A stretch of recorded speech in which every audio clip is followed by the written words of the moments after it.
Let's see. There it is. Close. Link. Discord.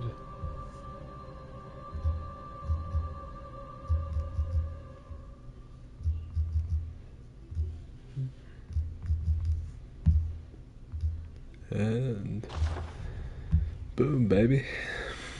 I'm ready to rock. Yeah, it's gonna be Bloodborne Thursday for anyone that's joining or watching the stream VOD tomorrow or whenever people watch these. We're gonna be doing some Bloodborne. I have absolutely no idea what. I think last I was on here we were helping someone run something and we decided to save the second half of it for the next stream. So, you know. Let my eyes get adjusted to 30 FPS. It's difficult getting used to the frame rate change going from PC to PS4. Like, I don't know if any of you like have ever worn glasses or contacts, but it's kind of like when you first get a new pair of readers or some contact, you kind of like you have to blink a few times. You have to get used to it. Like oh okay, yeah, now it looks normal. Doesn't feel like I'm having a stroke anymore. Matron, Tuna, Maker, Alan, Strider, Bro sounds sick. I always sound sick. If you haven't ever noticed, my voice perpetually sounds sick. I have this, like if you could give one of those sad little cartoon rain clouds that floats over really sad cartoon characters a voice, it would have my voice. Plus, it's the first time I've really talked today. I don't know how much you guys talk on a daily basis, but I really don't speak to very many people if I can help it. I say it like as little as possible, and so when I first start speaking I kind of have to like wake up my voice. My lips have to remember what words are. Like if I'm out in public, I embarrass myself fairly frequently because someone will like yell something at me like, or say something like, you know, how you doing? And I'll look over and I'm like, yeah, I'm good. Yep.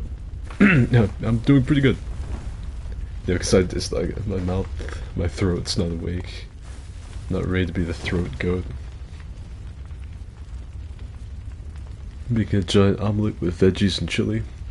I had some really cheap ramen, and I've got some chocolate milk, so we're basically having the same thing. Hey, I'm Jay Strider. I think the guy's name's Trick. Punk. Get elastic. No, I would just simply do the manly thing and ignore my problems until they become terrible. So does anyone need help tonight? Is the hunter for hire going to be slinging any monsters? I see Tuna's in here. Stream wife who has returned. So there's bound to be something we can do. I hope all of you enjoyed today's video. Today's video was me actually using a caster build in a Souls game, you know, Elden Ring. I think it's the first caster video I've made since Big Fat Logan, like 4 years ago. Same thing with the Pyromancy. I haven't made a Pyromancy video in years. That was last week. And hey Zoe. I'd help with not Bloodborne, just emotionally. I'd like some help from the beginning of Rom's area to the end. What, burger worth?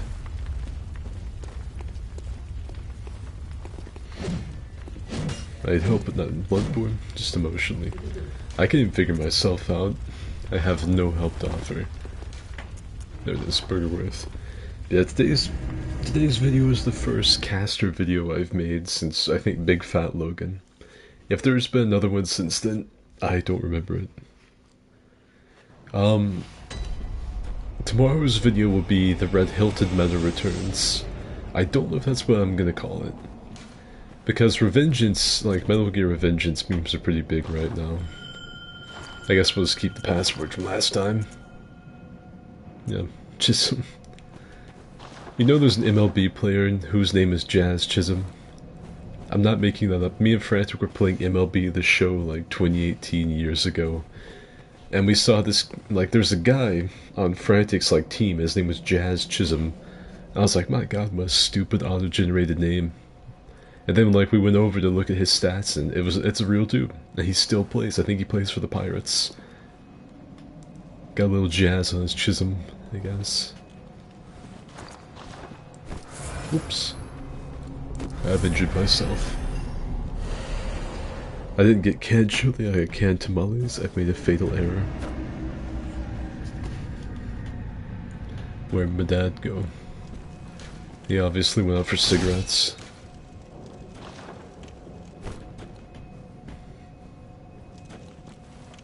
Jazz Chisholm. No, it's not Jazz Chisholm, it's Jazz Chisholm. You know, like the old Chisholm Trail? Like that.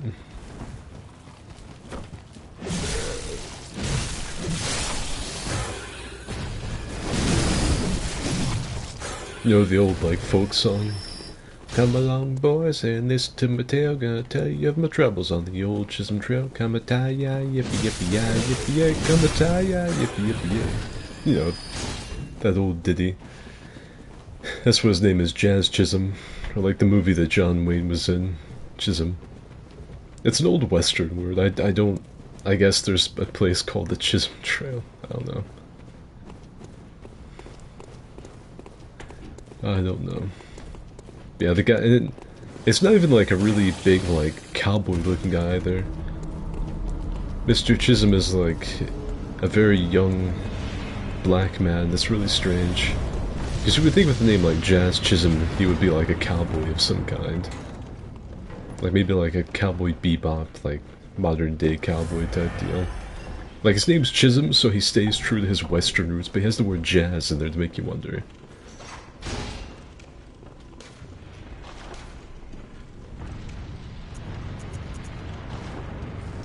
There's tuna. Alright boys, ready to go get one shot?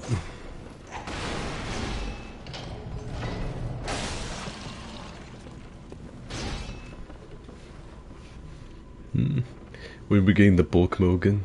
No, bulk Mogan. That might be a good build. Like, as I gradually start to run out of builds to make things about. Uh-oh. Oh, there went tuna. I figured I could hit him through the fucking floor. Oh, and fucking not only tuna, but the other dude also died. Let's see.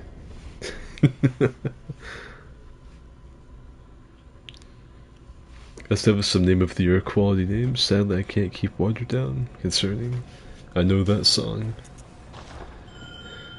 Come along, boys, listen to my tale of the old Chisholm Trail. Come a tie ya, yippee yippee ya, yippee yay. Come a tie ya, yippee yippee yay. It's an old western song. It's like Red River Valley. Come and sit by my side if you love me. You know, that usually has like a really sad harmonica start up. Do not hasten to bid me adieu, but remember the Red River Valley and the cowboy who loved you so true. Whoa. Old hillbilly music I remember listening to in westerns with my grandpa.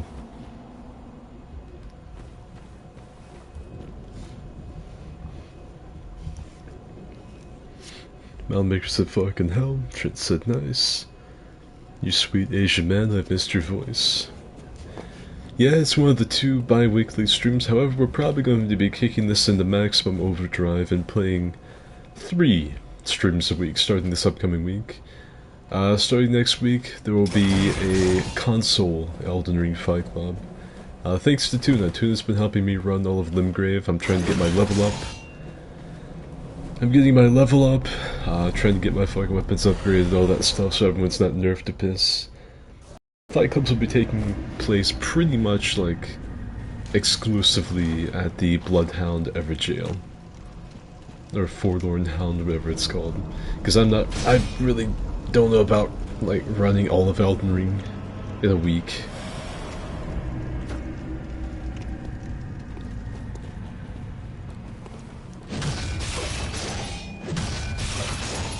Yeah. So, expect that. I don't know when I'll do them. They might be Saturday. What do you guys think? What would be better? For console Fight Clubs, Wednesday or Saturday? Because right now we have Bloodborne Thursday, we have the Friday Night Fight Club on PC. Should we start the week early on Wednesday?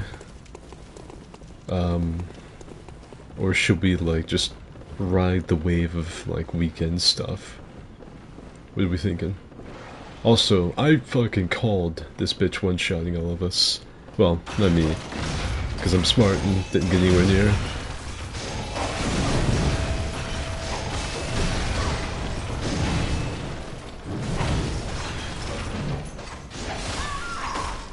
Got it. Here.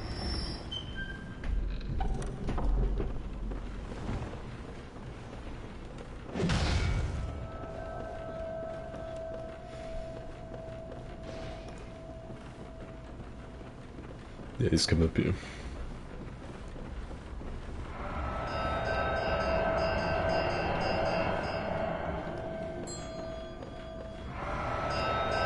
There she is. Hoi! Yay! And she's down.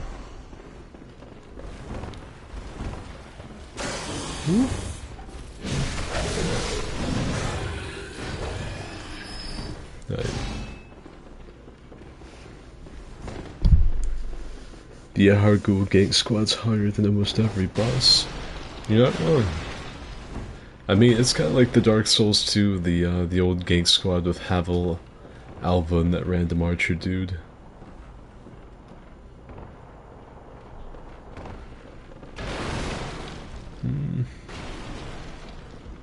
Everyone needs to watch westerns with Grandpa. Yeah, I mean, they were like... Skins had it pretty rough, but I do appreciate the things I got, like watching westerns with my grandpa, going fishing with my dad, you know, the really important stuff. Stuff that you take for granted until you start talking. Like, I remember I was trying to teach these kids, back when I worked retail, we had to make these things called cardboard bales, and basically we took all of our extra cardboard, threw it into a giant hydraulic press, and we would use these metal, like, these like steel wires to make the bale itself. It's like a hay bale, but cardboard and metal wires. And the way I would teach them, I was like, alright, you put it through this side, you put it through the bottom, but they just had it like a fishing knot. Just like your dad taught you. And then like most of them, like, my dad never took me fishing. And I thought that was a little weird until I started trying to teach more and more kids this, and I realized that people are just not being raised. Like, everyone should know how to tie a basic knot. It's not fucking playing Papa Skid at like 20... I guess at the time I was like 22. I'm like doing the shit these fathers should have done. Like, alright, let me show you. You take this here and you put it through the loop and you tie it around 7 times and that's all you do there, sonny. That's pretty easy. Nothing much there to it. That's a pretty good knot. I call that the clinch knot right there. And let me teach you how to make a surgeon's knot. Now don't do this or the bale will explode and kill somebody. I'm gonna teach you. Yep, I tell you what there, boy. Like, I'm only 24, it's not been that long ago to make it sound like it was some, like, long, far-off thing, but it really wasn't. And, fucking Malmaker stinks at video games, so he's been evaporated. Rom summoned the giant Jolly Ranchers from the sky. Just bombarded him. What level will the console Fight Club be? Probably 150. Friday Night Fight Club, Monday Night Raw, so we're just like, what, we're stealing the WWE format. Is that it? Fucking punks trying to be a pirate like me. I long for the day I sail west and fish. Friday is okay. No, I think you're missing the point, Calston. I think it's from over your pea brain. We're not switching up the PC Fight Club. We are making another one. That's why I said there are going to be 3 streams. 3. Count them. 3. 1, 2, 3. Uno, dos, tres. They're going to be 3. There's going to be the Thursday Bloodborne stream, the Friday Night Fight Club, and a third.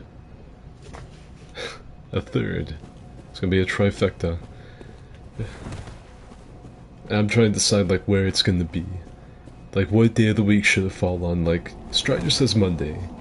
I was thinking Wednesday or Saturday, but what do you guys think? And this is for a console fight club. It'll be PS actually. It'll be PS4 and PS5 because Elden Ring is cross-plat between those two.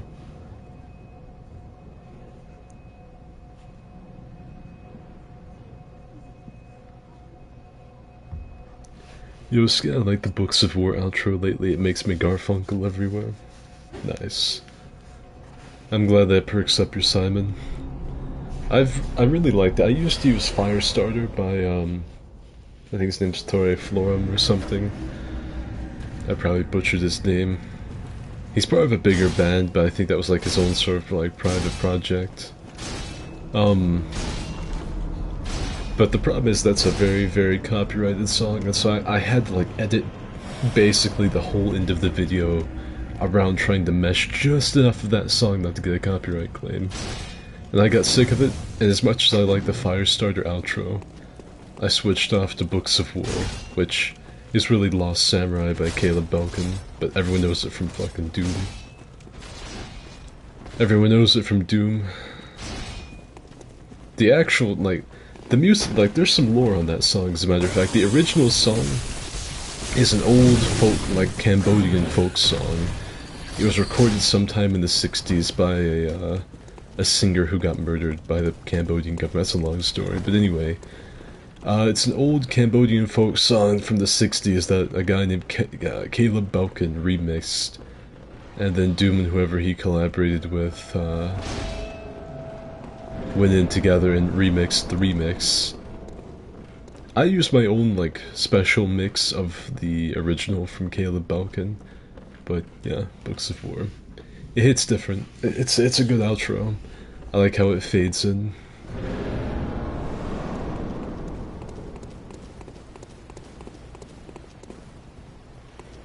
CBT for you and me. Not gonna lie, I legit never learned to tie my shoes. That's also very sad. You see, I wasn't going to either. I didn't learn to tie my. I learned how to tie a fishing knot before I could tie my shoes. I learned in the 6th grade because I remember because I was trying to talk my mom. Like I didn't want to learn how because I was lazy. I was trying to talk my mom out of it, and I was like, she was like, "You really need to learn to tie your shoes, son." So I was like, "Okay." But why? Like, I've got these nice Velcro shoes. I don't really see why I need to tie it. Like, I don't really need to tie my shoes. You know, I just keep wearing these. Like, if I just buy these, like, Velcro shoes or, like, the galoshes or boots, I don't really have to learn how to tie my shoes. And she's like, well, yeah, you could do that, but everybody's gonna think you're retarded. I was like, what? Yeah, most of the time, like, mentally handicapped people are the ones that wear those Velcro shoes. People are gonna think there's something wrong with you. And I decided I didn't need anything else adding on to my, like, teenage fucking angst. And so I learned to tie my shoes. Let me pull out the weed eater really quick. Oh, crap.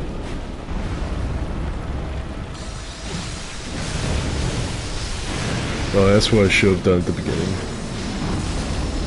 Should have known from the start.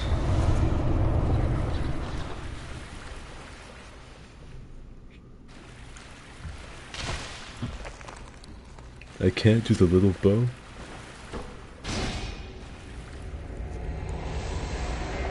You learn to tie a noose? If you could tie a noose, you can tie your fucking, you can tie your shoes, it's easy.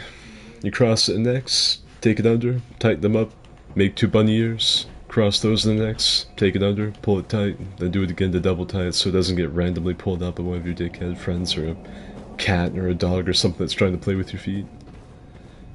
Easy. Choose time. I've been rolled caught by the sky placenta. Devante says, I want to touch everyone in here in a sexually violent way on Friday night, Fight Club Friday. Thank you, Devante. Do Saturday.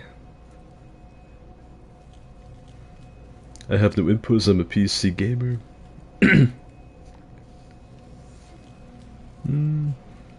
If the DS servers come back, are you thinking of doing DS2 streams? Probably, because I've really been wanting to do more DS2 PvP, because I actually enjoy Dark Souls 2 PvP.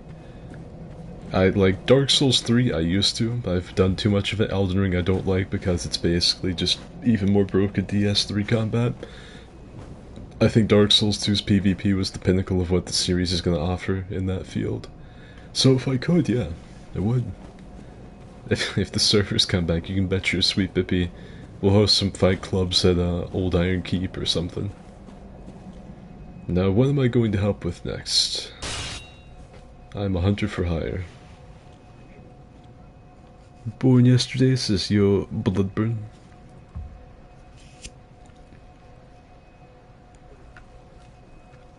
Saturday night slapping. So I got out of my teenage angst and learned to tie my shoes. That's all there is to it, really. I'm thinking about buying some land. I must have uninstalled Bloodborne while drunk to fit something else. Probably GTA. And why is Tuna not a mod all of a sudden?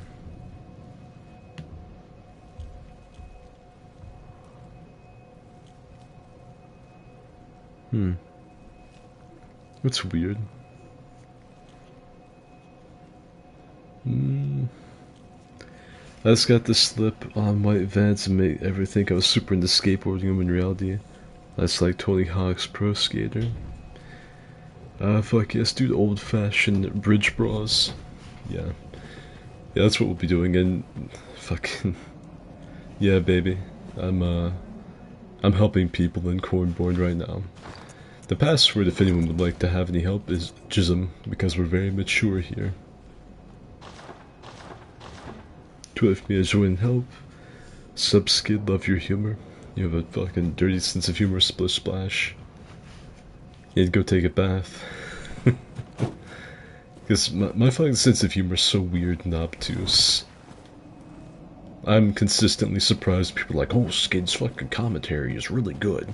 You can see like all of the nuance and some of the jokes that he sets up and stuff, and he plants a seed for something that you'd expect, but then comes with this weird fucking suck. Like they break down my stuff like I'm George Carlin or something like there's or fucking you know, like there's some really like deep meaning, you know. But really it's just some idiot rambling at like 4 o'clock in the morning while he plays Dark Soul.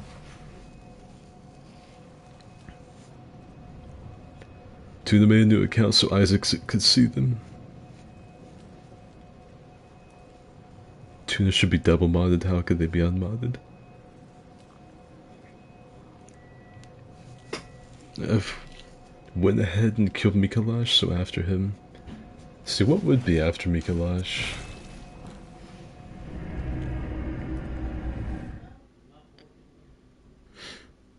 Well, at least we got Tuna modded on both accounts. Highly mature Jism, what's the password again? You got it. Right there. Bathing gamer gunk, imbibe the e-girl funk. It's just cause you seem bored all the time and say the wildest shit. Tuna should own Skid's channel at this point. Might as well. I heard the microwave go off. Who's using the microwave? Probably one of my brothers or my mother. That's what I'd assume, unless like there's just like some crazy homeless man's like broken into my house, is heating up my Salisbury steak and is planning on like doing the scat man on top of it in my living room. Otherwise, should be someone in my family, I would assume. I don't know if that's like a wild, out of, you know, left field take and anyone would argue with me, but that's probably it. The middle off. Could you come to BSB and help me? Yeah, me and Tuna are all on top of that. The BSB. That's Church of the Good Chalice, yeah.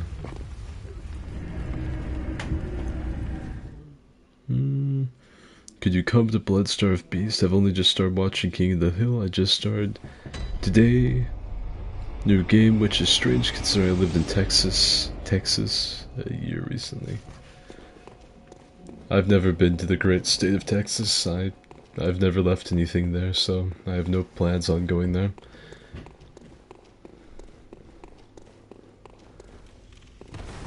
I think I would be more likely to end up going to some other country halfway across the world than Texas. There we go.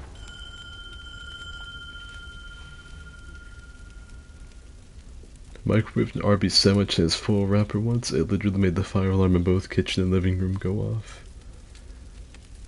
Gotta be at the front gate. There's nothing for anyone in Texas.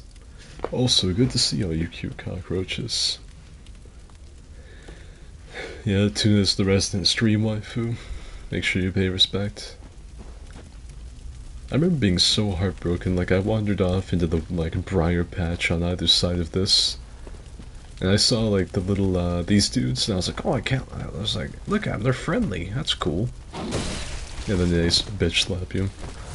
They deliver you the pimp hand. Dude, there are multiple fucking blinky wee wolves give me the pimp hand.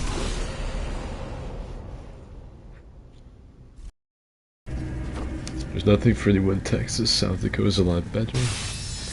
Dallas smells like poop. This man got bare feet.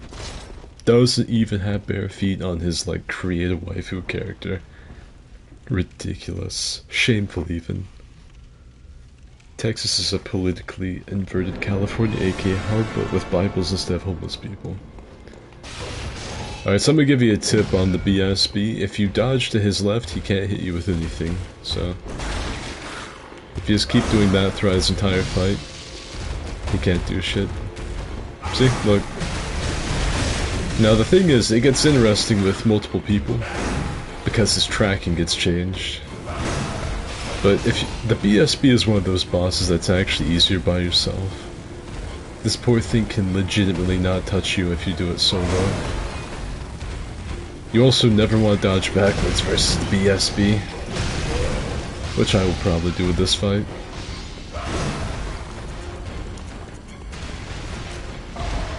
I also want to bring antidotes.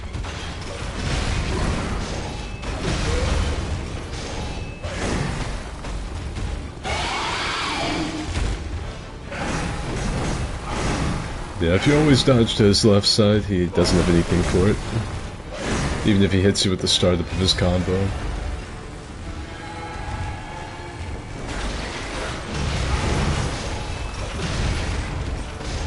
I know there's some people who think it's like an oversight on From Software's part that he can't hit you like that. But I think it's intentional. I think it's meant to teach you the bosses have certain patterns.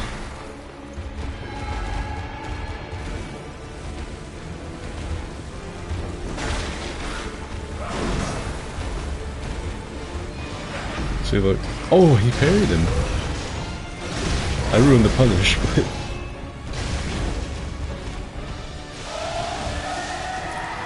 No, he jizzed on me.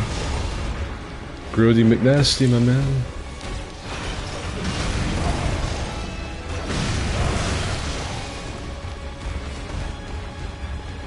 How the fuck is my host at low HP? Oh, I got eaten. You should have this though. Nah, it got me. Just like I said, the tracking gets fucking crazy whenever you fight it with two people. I hope he's got the stream up so you can hear me. But the BSB can straight up not hit you with anything if you dodge under his left arm. He's kinda like Madir. Madir is a much easier fight if you're by yourself than with other people.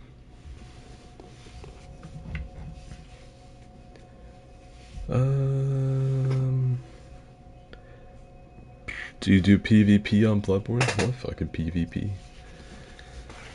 The only PvP to be had in Cornborn is if you go to low level with some crazy Chalice Dungeon Glyph Twink build and murder people in Central Yharnam or wherever. That's really the only place to find PvP. That or maybe Murgo's Middle. There might be like 2 people still doing PvP there. Maybe. Yeah, BSB is a really easy boss.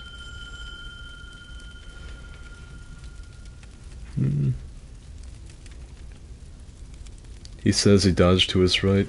There's always one. There's always one fucking nitpicky type person.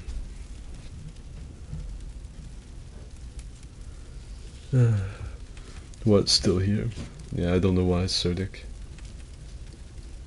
Classic Bloodborne stream. The Beast Blood cocktail is really good against BSB.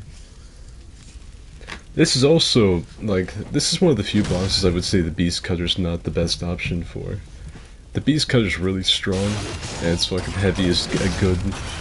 Particularly against, like, human enemies, because it'll pancake them, just turn them into a falafel at range.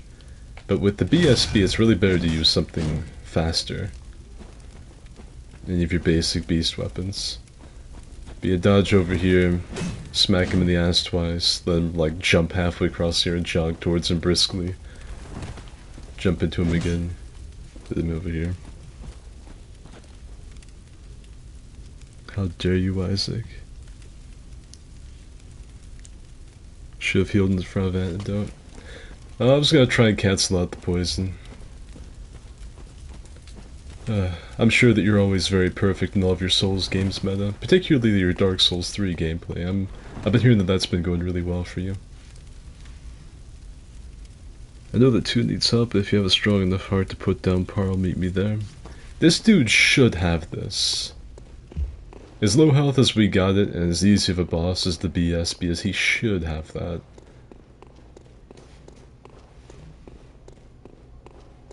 You ever just walk around looking at the architecture? Not really.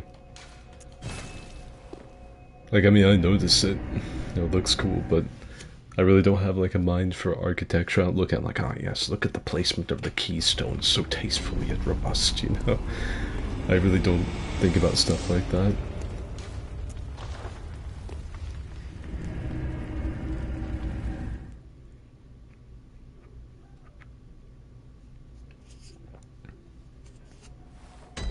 I'd definitely live in Yharnam if not for the furries. I feel like a lot of people say that, then they'd have to deal with like the Victorian era, like nastiness, like walking to work and someone throwing a bucket of shit on you. And I think they'd start to miss the AC, internet, electricity-filled stuff we have now.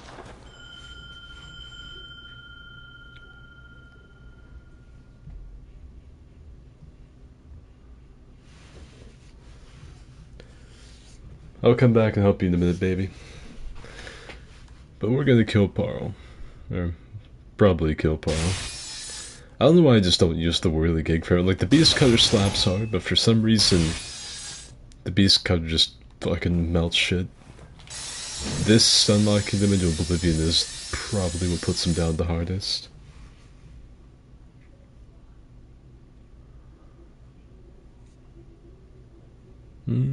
Trailering the beast with a blood cocktail.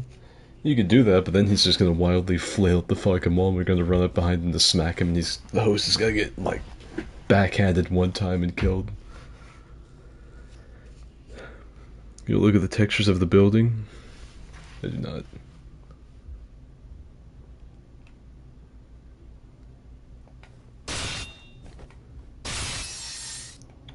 Bloodborne's actually the backstroke of Queen Elizabeth. Should go buy some antidotes.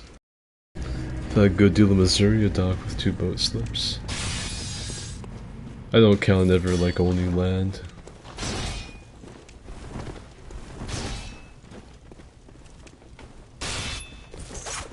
Poison got red for I did have blood vial. I'm worried about it. At least you're not a streamer, man, with a bunch of insufferable people watching and that like to criticize everything you do. At least your death was off camera. What do you mean the guy died on fucking cam? This is ridiculous. Oh, Parl's getting nuts. I've not seen that attack before. I can't really see what's going on, just kind of like running inside his weird hair textures. Oh, there you go. Can't fucking... well, no, I can't believe that, actually. You know, that was one of the saddest Parl fights I think I've ever done. As fucking Parl threw an attack I don't think I've ever seen him throw. In all the years I've played this game, I've helped a lot of people gank Parl in the past. But I don't ever think... I don't think I've ever seen him do that attack. It was like his normal like lightning jizz attack where he arcs his back. Like he's a fucking TikToker trying to show off the back arch. And usually he does that and like explodes like Nikola Tesla ejaculating. But he doesn't typically do the one where like he fucking does a Calamite ground hump and then throws out an electroshock. Usually it's the other way. And then he just got one phased. So, you know.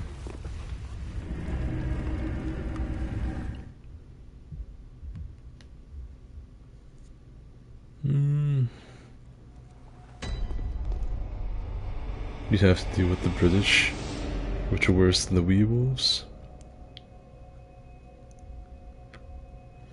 At least we aren't British. Cerdic said I am.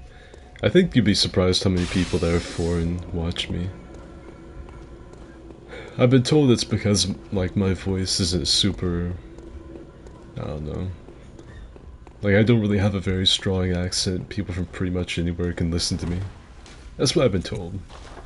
I have no bearing on that because I hate my own voice. I don't watch my own videos.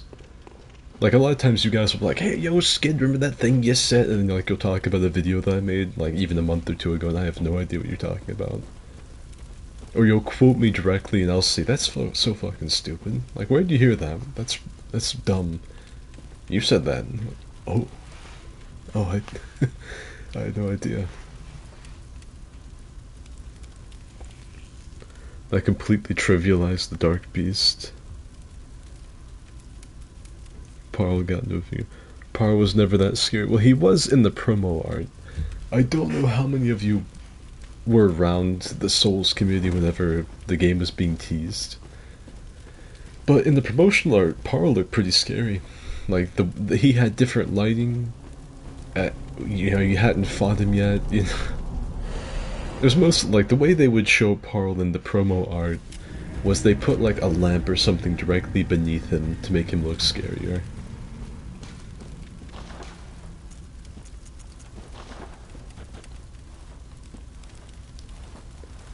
But he looked really cool in the promo art. Like, he looked like a tough boss.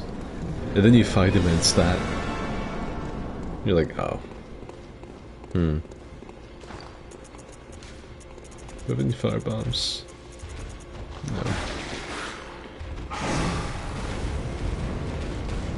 Fucking two left.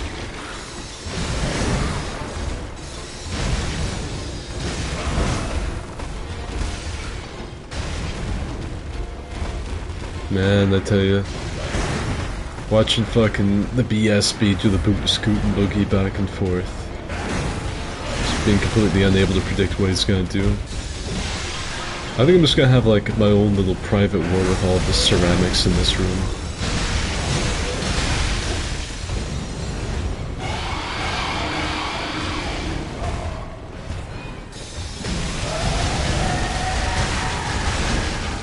That was a mighty fine health bar he had.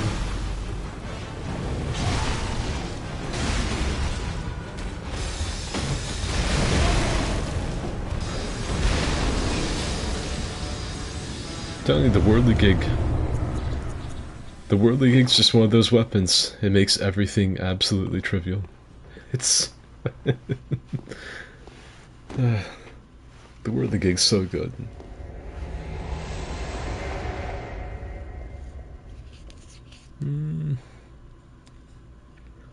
Parl, the new game plus, is fucking terrifying. Parl is cool. He still has the basic bitch.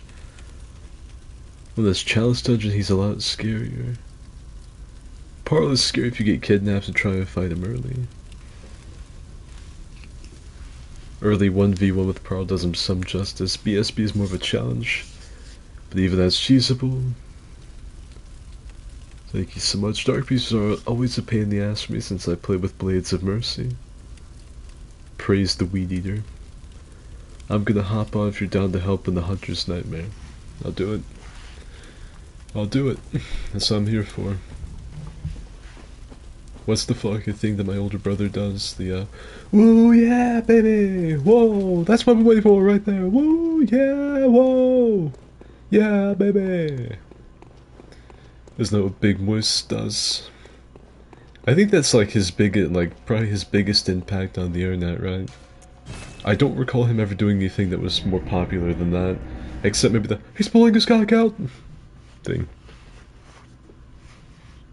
Isn't that like how he got like shown to the like wider internet? Was woo, yeah, baby! That's what I'm waiting for right there, baby, whoa!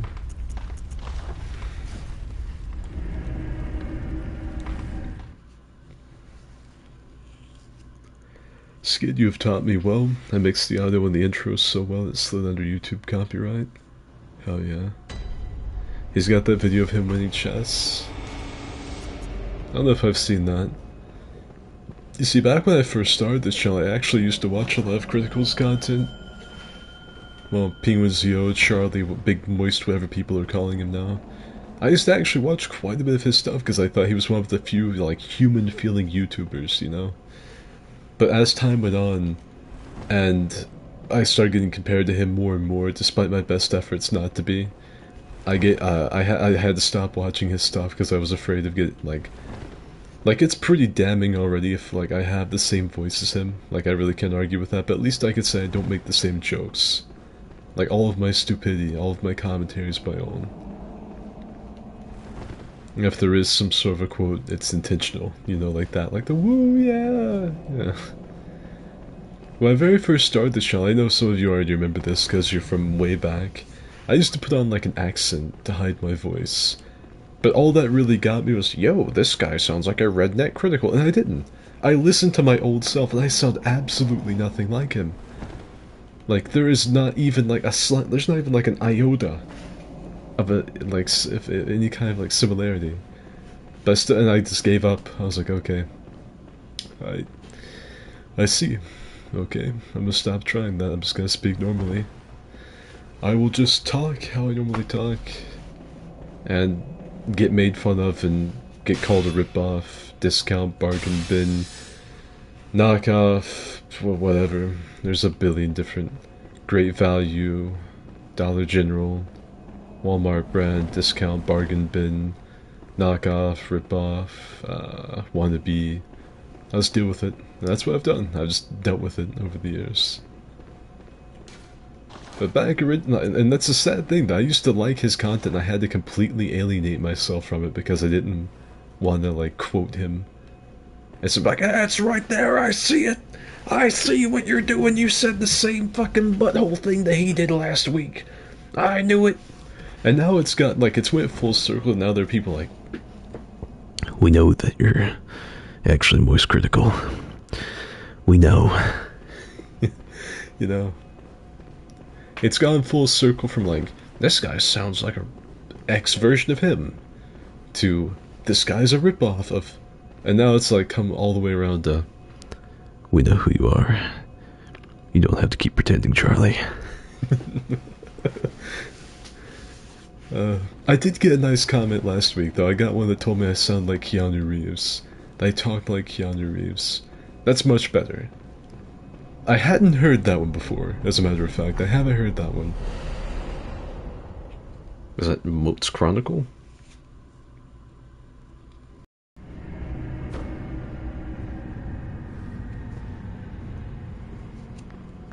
Oh yeah, that's right. That's a misinput.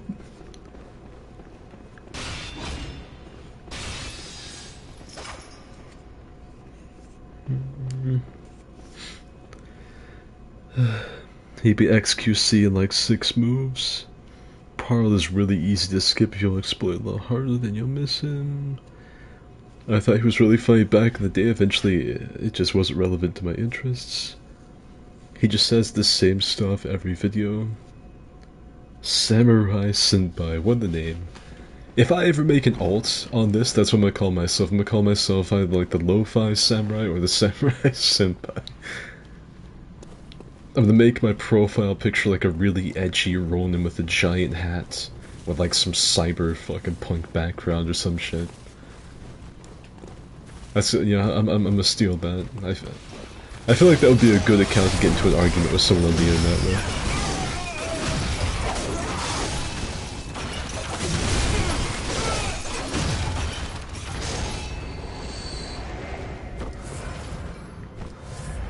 I didn't actually think of that. You do have the Keanu tone, I guess. I think someone said it on the last video because I said yeah.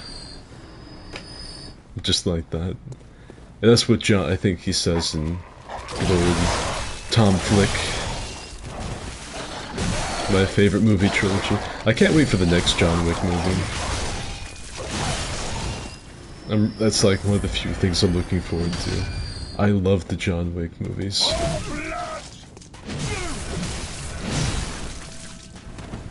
Pardon me, sir, I'm gonna go heal really quick. I hope you don't mind. He minds. Oh, my bullet missed! Man, I wish my attacks hit that hard and staggered shit that much. That'd be pretty fucking slick.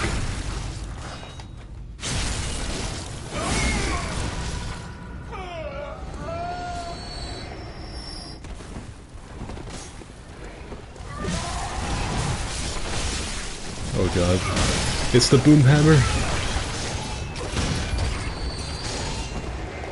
Explain to me why I can't have that.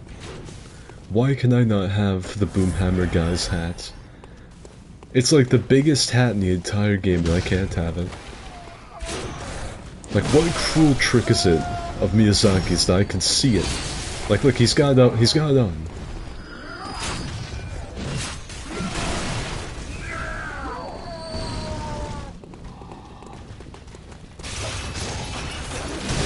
He's got like an old, like, chimney sweep type hat on. But I can't have it. It's not for me.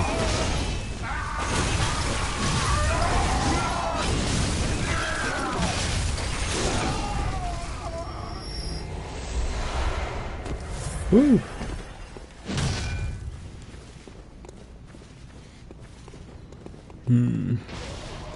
It's metacubical. Well guys, it's YouTube celebrity, Moats Chronicle.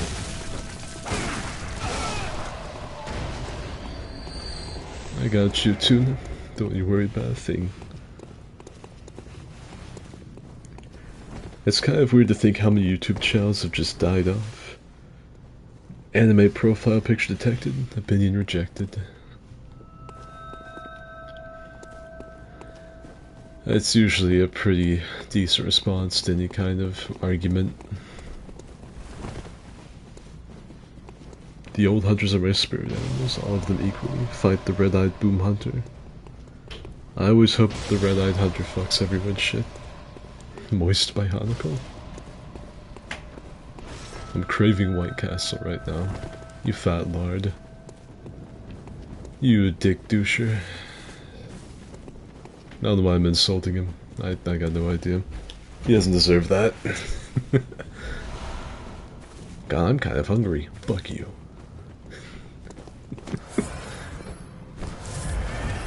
But yeah, I got told that the other day that I sound like Keanu. That was pretty flattering. I don't mean to sound like one of the Redditors, you know, the Keanu chunks, but I do think quite a bit of Keanu Reeves as a person. I've looked a little, like, I wanted to see if, like, he was actually some kind of giant scumlord.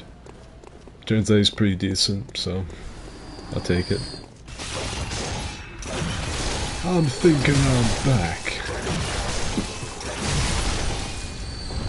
Actually, I finally got an excuse to use John Wick in one of my videos. It was one of my very first Elden Ring videos, as a matter of fact, or at least one of the first PvP ones. And it was, I got soft banned on like day 6 of release for absolutely nothing, for just the network being terrible. My friends and invaders would get DC'd occasionally, and apparently it happened one time too many. And I got soft banned, and I had to call Bandai Namco to get it reversed, like Finder PL did. I made like the I think it was the Deathblade video. And I did the, I think yeah, Yeet helped me edit that. Yeet put Miyazaki's face over the Russian cartel leader. And, my little profile picture of John Wick. Everybody keeps asking me if I'm back. Never really had an answer. Man, I don't really think Cthulhu had to go that hard on that random church hunter. I think that might have been a little bit of an overreaction. I won't lie to you. Like, and Hans up here just like cast a cosmic fucking smoke smash threw the poor guy down the stairs. I don't think you need to go that hard. I really don't.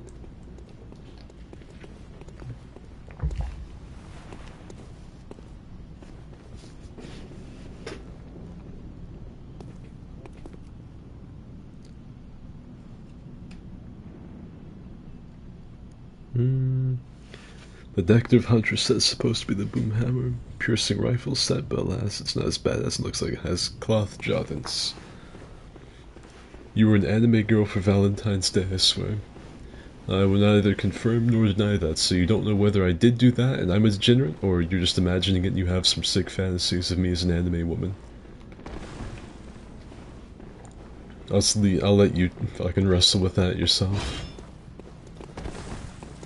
I'll let you tackle that, like, conundrum. I'm kinda hungry. Fuck you, my ass. Only fat people get hungry, didn't you know that?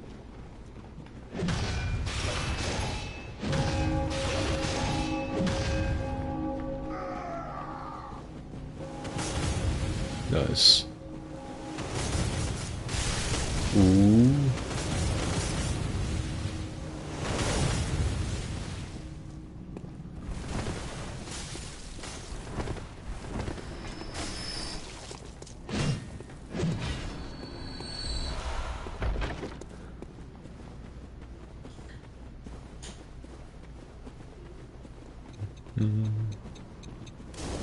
Nice. The most terrifying enemies in any Souls game. The timed Molotov throwers.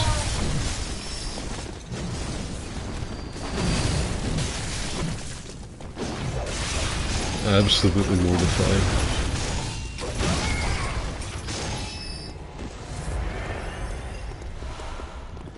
I think I would be more afraid if a rogue ladybug flew into my fucking moving vehicle.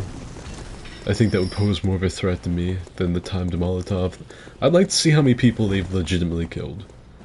Like, without the help of the Boom Hunter or anything else, I wonder how many people the timed Molotov men have killed. I feel like the answer may be in, like, the ones, maybe even the twos even.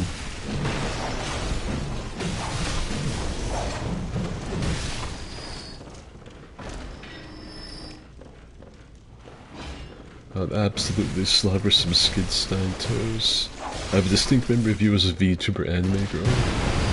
I don't know what you're talking about. I don't recall ever doing that. I think you might be losing your marbles.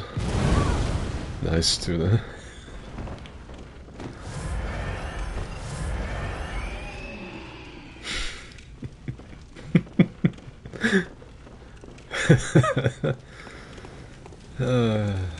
Nice.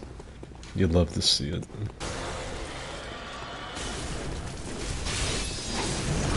Alright, time to gank a furry.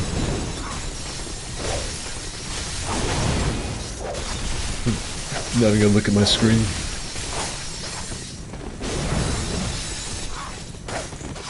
Oh, he's not dead? Okay, he's dead. Skid is an anime girl. At least his VTuber model is. You're gonna get a collab with Guro one day and it's gonna be terrifying. It'd be in the hundreds probably if video game journalists upset couldn't find easy mode.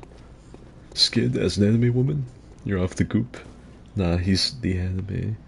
VTuber Skid was a collective hallucination. Nah, but for real, the reason I stopped, I really don't have a reason why I actually stopped. I was about to make one up. I just kind of stopped doing it. Like, if there's ever like a giant demand from like me being an anime chick, I'll do it. I don't care. It really is just like an hour or 2 hour long podcast of me fucking moving around as a little like anime Ornstein. Do I think it would be very funny if some like VTuber network saw it and picked me up? Absolutely. Like, how would you pitch that to your boss though? Like, if you're like the talent scout for a VTubing company, you're like roaming Twitch looking for like impressionable young women that need attention, trying to find like victims to get to be VTubers. And all of a sudden you get recommended like this one idiot playing Dark Souls. And you don't actually know anything about me, you just know the channel name. And so you're like, okay, this is probably like some cute, like edgy anime like chick or something. Let's see what this is. And then like they tune in, they hear me go like, fucking you dick douching ass anus, I'll fucking bite your ankles. And then they're like, don't know about that one. Don't know about that one.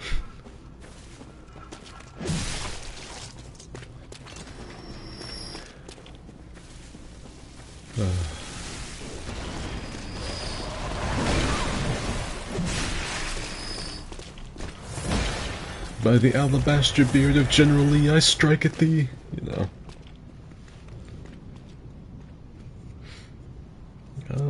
Everyone's an anime girl unless proven otherwise.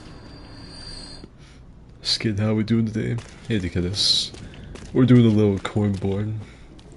Little recreational hunting. My chat's talking about my feet and me being an anime girl, so it's pretty usual Thursday for me, I guess.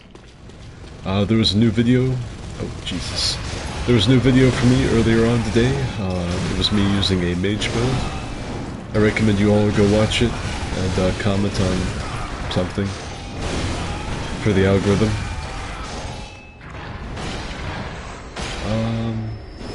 Tomorrow there will be a video about the red hilted halberd in Smelly Bloom.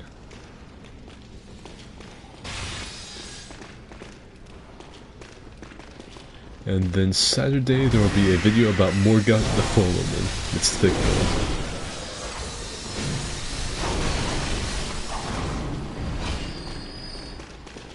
As for next week's content, I have absolutely no idea.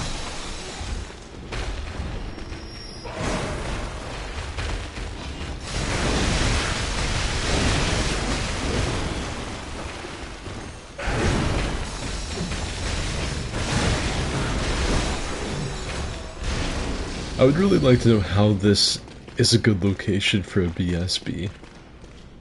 Right? Like, the BSB's whole thing is it's a blood-starved beast. Look at all the blood. Look at, like, the copious amounts of plasma on the ground.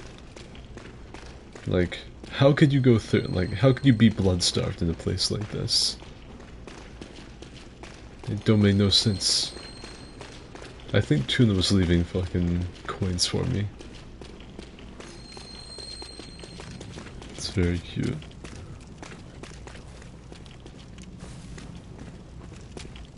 Ooh.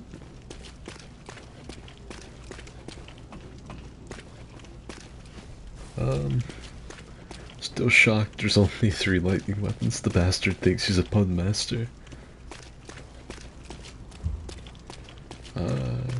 Wish I could see more bribe streams live. One of those blood things is legit harder than Parl. Then they're like, I've been waiting for this my whole life. Sign her immediately. This is the VTuber we've been waiting for. Skid's toes make the hose. That's the worst thing I've read today. Anime style was simp based. Skid feet, where do I sign up? If you become a VTuber from HoloLive, then I have to get a new membership. I mean, like, I think, like, isn't HoloLive's whole thing that when you first start, you can't, like... It's kind of like going off to become, like, a Spartan or something. Like, your whole, like, your old life has to be left in the past. There can't be, like, face reveals, name reveals, or anything like that. You have to become that character, right? At least for a while, until they do, like, the face reveal memes for views.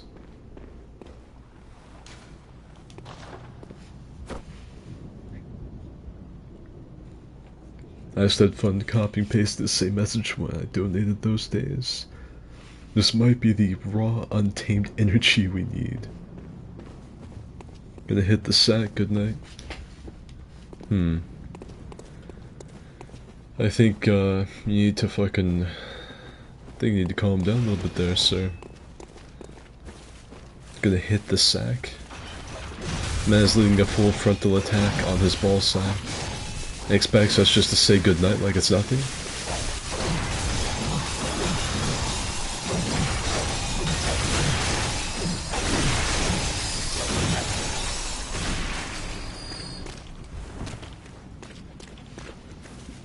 Let's put that passive madness user.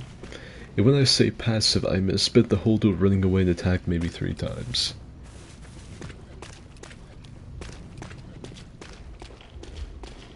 Skid has the bad boy energy the modern entertainment industry needs to save it. What does bad boy energy mean? I like to think I'm a pretty good noodle.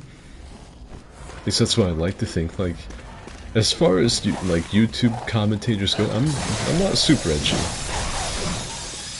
I like ride the line perfectly between being super edgy and being wholesome. Like, yeah, I say a lot of weird stuff, but there's not really a whole lot in the way of offensive jokes usually, and there's never really like the risk of me saying the N-word out of nowhere.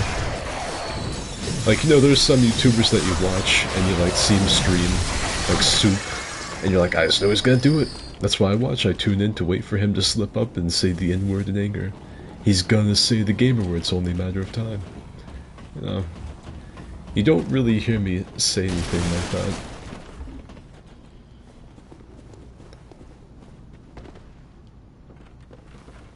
I don't think I have bad boy energy.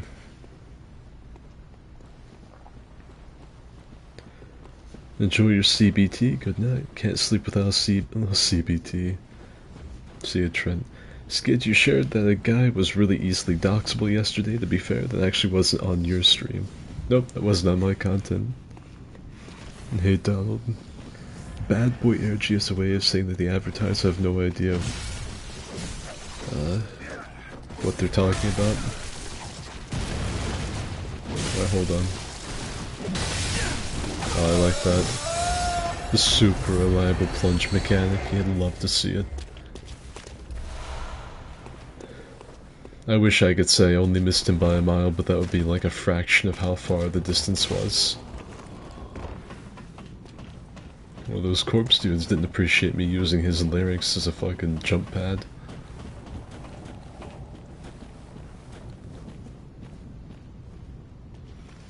Your content's an experience, you're like an itch in your ass crack and farting real hard and scratching it, that's you. It's like chainsaw ripping a fart. I understand that.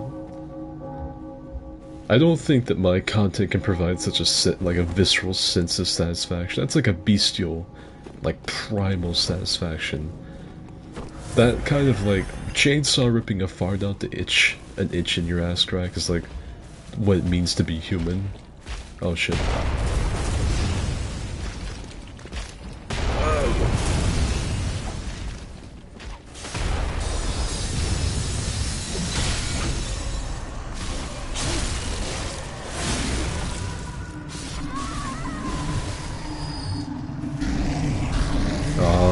Tuna's getting a kiss. Isn't that sweet?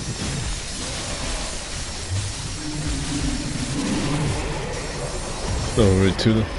I got him for you.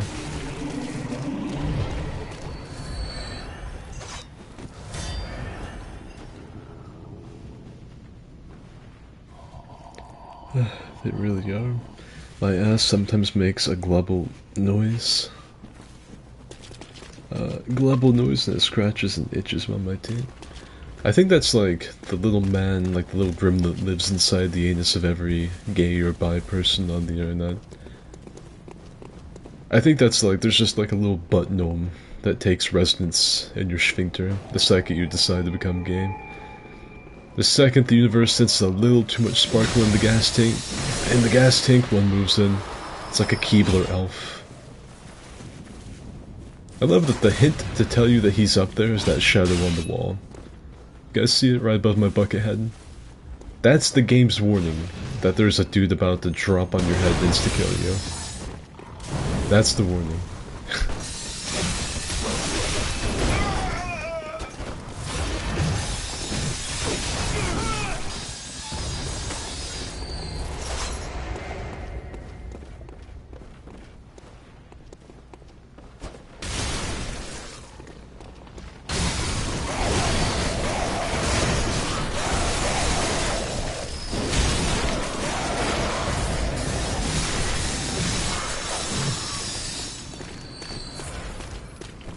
That guy sucked.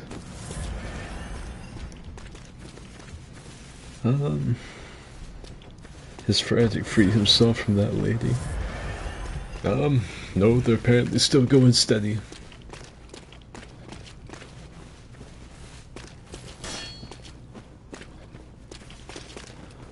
Slow and steady, that lady's anus is ready at all times, according to Frantic.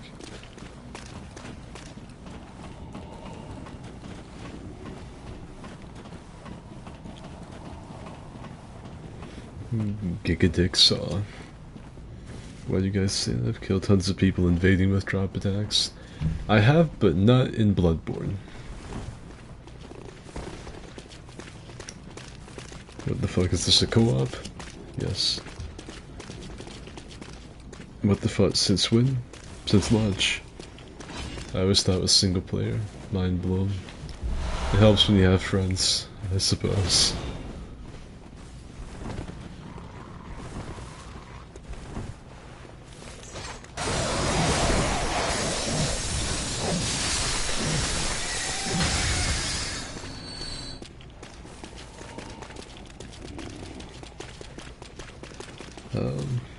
I have no such gnome. I don't know, punk. Maybe he just hasn't revealed himself yet.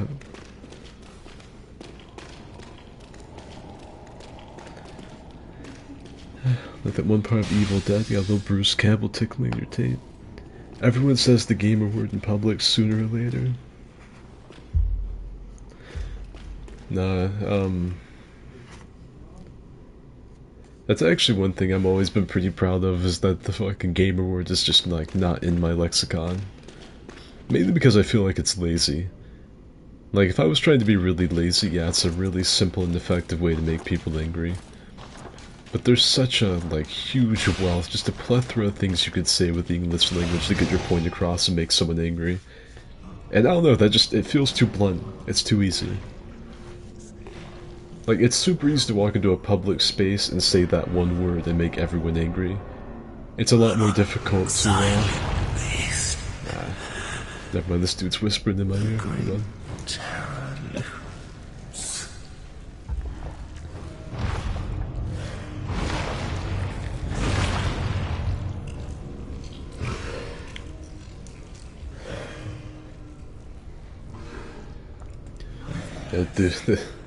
I don't know why that one part's always so loud. An unsightly beast. Yeah, every time.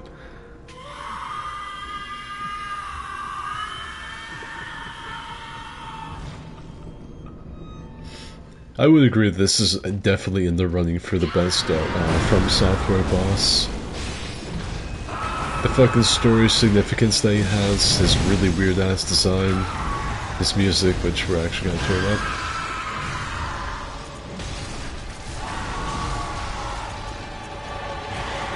Ah, yeah. Yeah. Whoa, dude. He shoved them do the fucking... He shoved them get the gazer beam off. I could have run up behind him and taken half his health bar with my whirligig.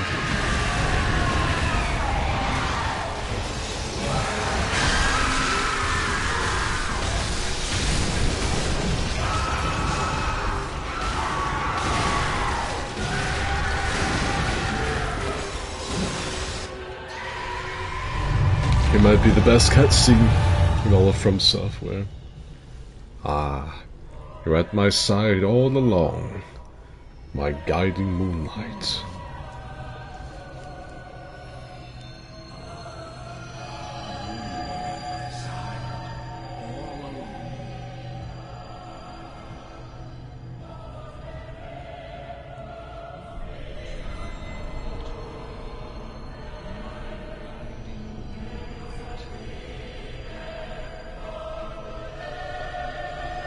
My guiding moonlight.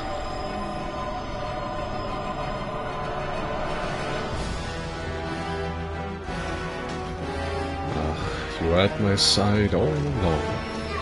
My true mentor. My guiding moonlight.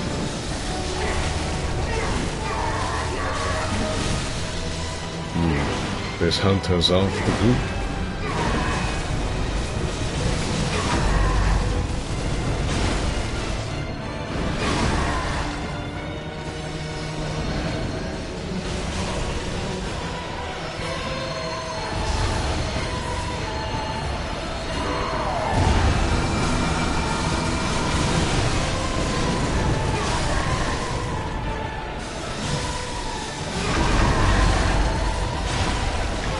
Ludwig the Holy Blade dies as a man.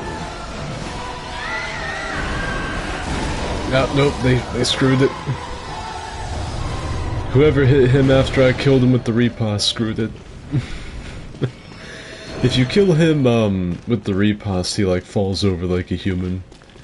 If you hit him after the fact, he does that fucking screech like a beast. Ah, oh well. Can't get it right every time. I swear to God, I'll make a Skid ASMR video with all the times he speaks super close to the mic. Do it, Cows, then Skid will have to upload it. What you drinking, Skid? Chalk milk. Every time I see this cutscene, I orgasm from the voice acting and music transition alone. His design is really fucking cool / grotesque.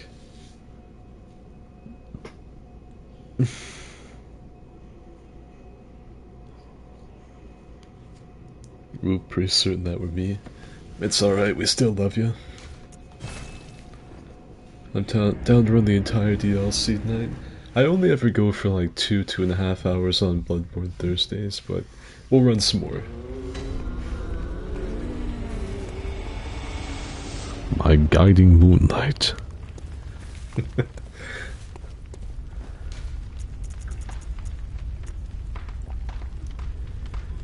I think Ludwig is absolutely in the running for the best boss in From Software history. He's definitely one of them. He's definitely top 10, if not top 5. To me, like, I know it's like a really basic selection, but to me it's always going to be Ornstein and Smo.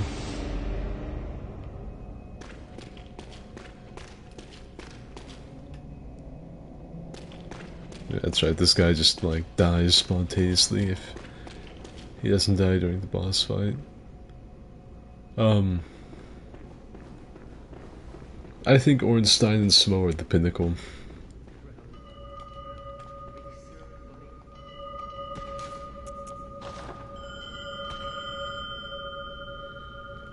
For me, I think Ornstein and Smo are the pinnacle of it just because everything that builds up to them, right?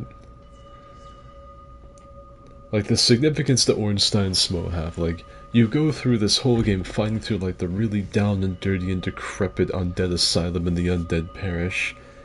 And you go through, Sin's fortress, you know, through the gauntlet, through the crucible.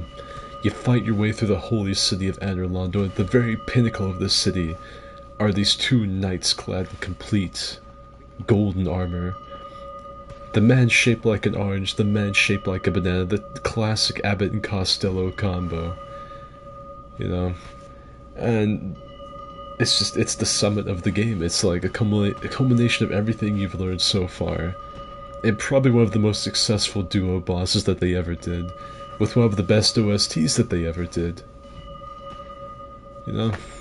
And then the lore implications of the boss fight and getting rewarded. Just straight up getting rewarded with giant Bubertinum right after the boss fight. And then the ability to teleport, among other things. I actually feel like Dark Souls 1 for a lot of people should probably be played up to Ornstein and Smo. And then typically after Ornstein and Smo, I don't blame people if they quit. Because that's really like the zenith of the game, is beating those two. Like, don't get me wrong, the rest of the fucking, like, New Londo, I mean, like, the rest of the game is good. Well, not really. Most of Iceland sucks. But, I don't know. Oh, here's Big Bertha. If you guys don't know the lore of this hunter chick, you should look it up. She just punched beasts to death. That's pretty cool.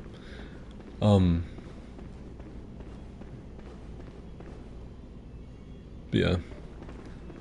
I don't know. I feel like Ornstein and Smo are the best. I know it's a really basic selection, but it's mine. I feel like those two and Artorias. Like, it's really hard to choose Dark Souls 1 because Dark Souls 1 has a lot of the like iconic bosses. Anything from the first half of the game. The Tauros Demon, the Capra Demon, the Asylum Demon, Ornstein and Smo. Even the terrible bosses like the Moonlight Butterfly are still iconic, even if not for the right reasons. Dark Souls 1, it's hard to choose, but I feel like Ornstein, Smo, Artorias, and Gwyn would be my top picks.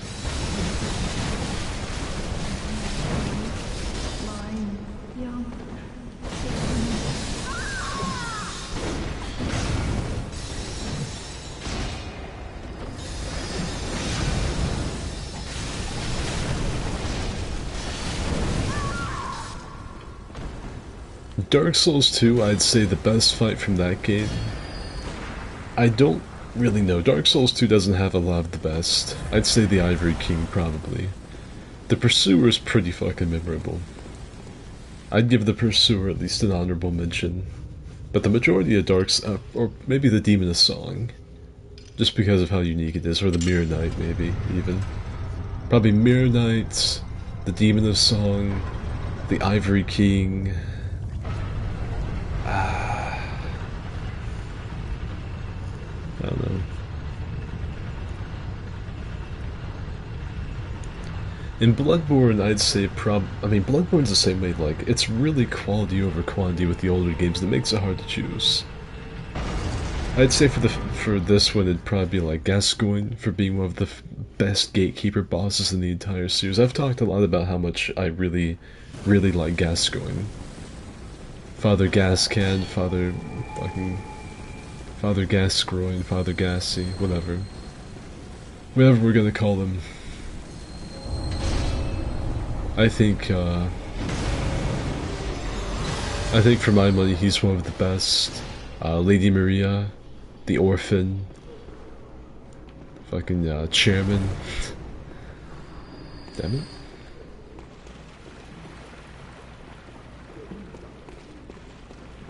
Yeah, yeah, it's tough choosing one for Bloodborne, but Bloodborne, like I said, it'd probably be between mostly the other hunters. Gascoigne, Maria, Chairman, the Cleric Beast, of course, I suppose, Lawrence, Ludwig.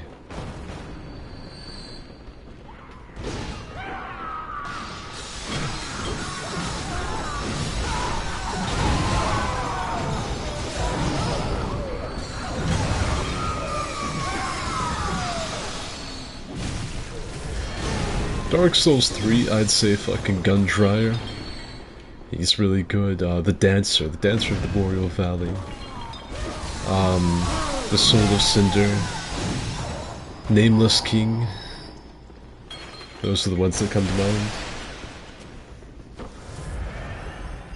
Sikido, I'd say the giant, like, fucking dragon that you fight, the clowns, the headless ape, the headless himself, Genichiro. Demon Souls, I'm not really so sure on. I'd really have to, like, sit down and think about this. Like, it'd be, like, I could sit down and make a pretty comprehensive list, but it's fun to talk about.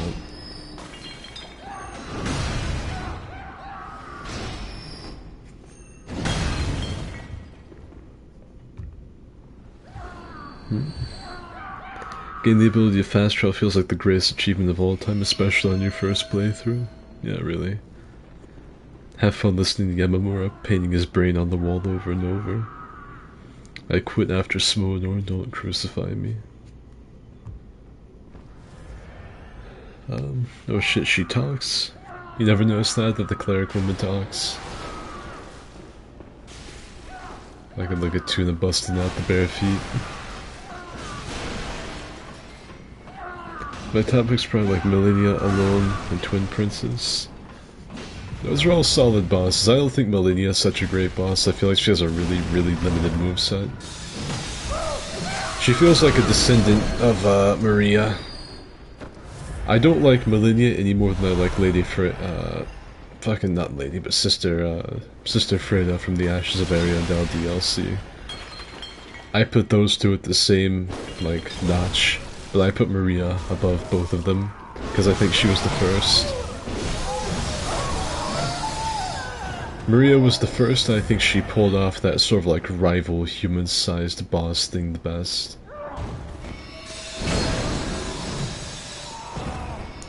Sir alone, I would actually put up there with the best Dark Souls 2 bosses. I'd agree with that wholeheartedly. The Twin Princes are alright, but I feel like they're better Lords of Cinder. I feel like the Abyss Watchers... I mean, even like Yorm, all the fucking Lords of Cinder from 3 are pretty good. Not like good in terms of a really fun fight, but they're pretty memorable. The Twin Princes are really just, you know, two oversized dudes to me. Yorm, I think I have like a bit of a... I'm a little bit biased towards Yorm because I always do it with Sigvard's quest. And so it gives it more significance than just beating him up. Otherwise, Yorm wouldn't even rank. The Abyss Watchers are really memorable. They're a pretty fun fight. They challenge everything that you've learned up to that point, and they've got a good OST. They look cool.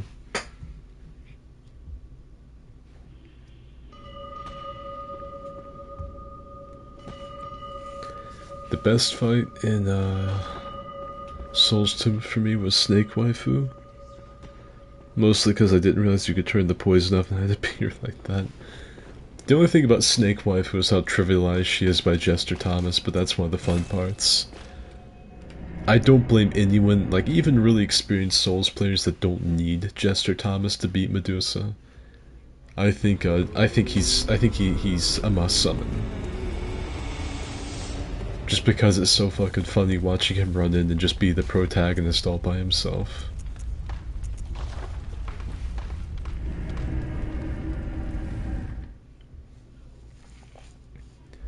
Mirror Knight for the unique summons. I actually like the Fume Knight too. Yeah, Rame. Gascoigne's such an amazing first boss, teaches you everything you need to know about the game's combat moving forward. I like the Cleric Beast.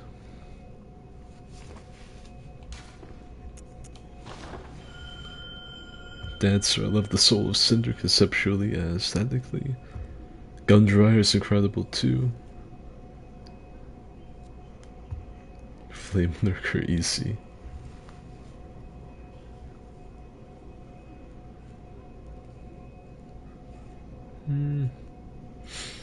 Dark Lurker in DS2 is a super boss fight, but it's pretty obscure because of what you have to do to fight it. You really have to try to fight Dark Lurker. I don't think anyone ever accidentally faces Dark Lurker. You really have to want to fight him.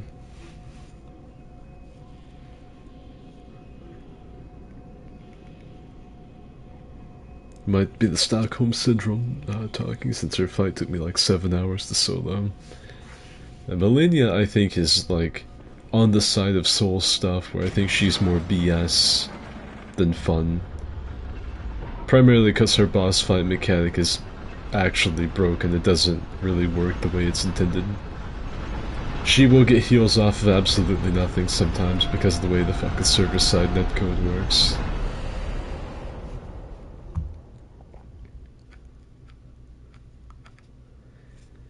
Abyss Watch is the first real wall after the tutorial. There they have a really improved moment. Jester Thomas is a chat. Summoning Jester Thomas feels like a ritual for any DS2 playthrough. I have legitimately, like, not summoned my friends in lieu of getting Jester Thomas because of how much I think of him. How much betrayal did the rest of you feel when Jester Thomas invaded you in the Poison DLC? I know my heart was broken. Oh yeah, that's another one we haven't really talked about, it's Gale. I think Gale's fucking one of the best. Gale's boss fight is like they took everything good about Artorias' boss fight and then dialed it up to 10. They took the old concept and way that Artorias' boss fight played out, brought it up with some new technology, and turned everything up to a 10. Gale's boss fight's one of the best. If I had to like rate just DS3, I'd say fucking Gundryer, the Nameless King, the Abyss Watchers, the Soul of Cinder, and Gale. Nice. That did absolutely not kill him.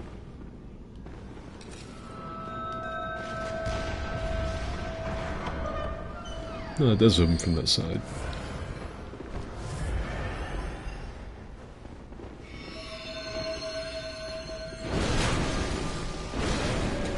Dart Lurker's really good. I struggled against him more than any other boss. I'm one of the few people that will actually give credence to Dark Souls 2 on stream. Like, I've watched other creators before, and a lot of them will just, like, take the easy route. It's like, oh, fucking, oh, Dark Souls 2, who likes that? Am I right, guys? But Dark Souls 2 did have some good fights and good fucking gameplay deserving of merit. Had a lot wrong with it, but it had a lot that was good. I think the Demon of Song is just really unique. It's not a very tough fight, but it's a pretty fun fight just because of how weird it is. The Mirror Knight is really cool for its unique summoning mechanic. And then the OST slaps, and just, it looks cool. It's such an aesthetically cool fight. At the very top of Castle Drain Lake, the rain's making the Mirror Knight look badass. The music's got that really... If you haven't listened to the Mirror Knight's OST, I'd recommend it. It's got that really driving, like, doom, doom, doom, doom, doom, doom, doom, fucking music going. And it's, again, it's not a super hard fight, but it's a pretty cool fight. The fucking Ivory King is a really neat boss fight with, you know, summoning in his knights to help kill him. And he's just a fun fight. Sur Alone is another really good one. He's just a good fight. It feels like you're actually fighting some master samurai.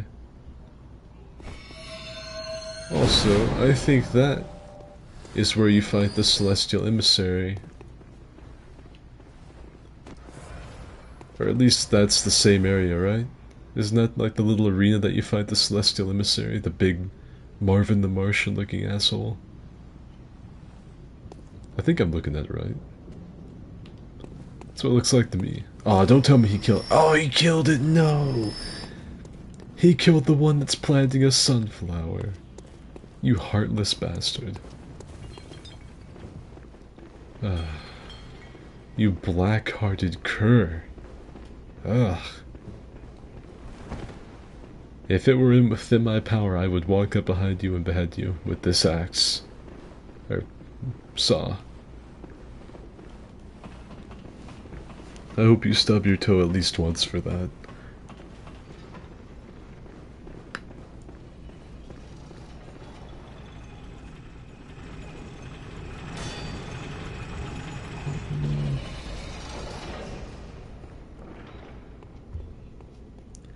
DS2 has the best NPCs, hands down, no competition. I wouldn't say there's no competition. Dark Souls 1 has Solaire and Tarkus. Oh, and the ultimate wife who man-eater Mildred.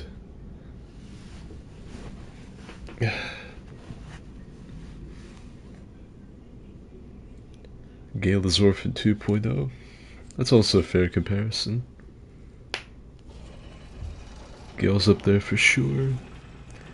I believe they fixed the Millennia healing off of non-confirmed hits.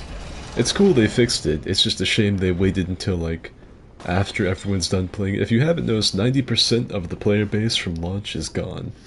Most people that bought the game have, you know, beaten it. There's still, of course, like, the percentage of Souls fans that are going to keep on playing it regardless of whatever. And then the PvP people that From Software doesn't care about that keeps their games alive. And then people that just still haven't beaten it because they're slowpokes.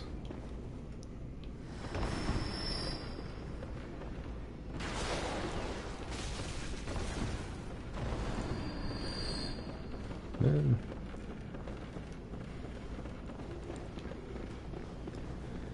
Cornborn, we've already talked about what I think the best fights from this game are.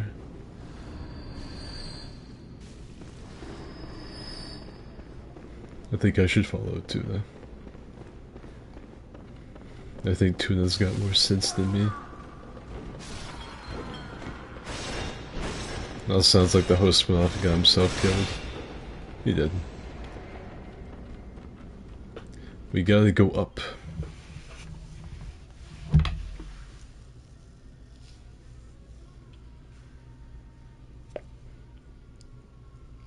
I struggle on Gale phase 2 because the cutscene causes blood to be diverted from my brain.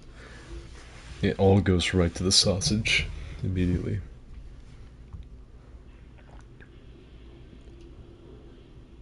I wish Elden Ring had actual power stancing. It would have been nice.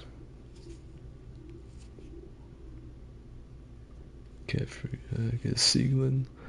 Soulsborne was the worst part.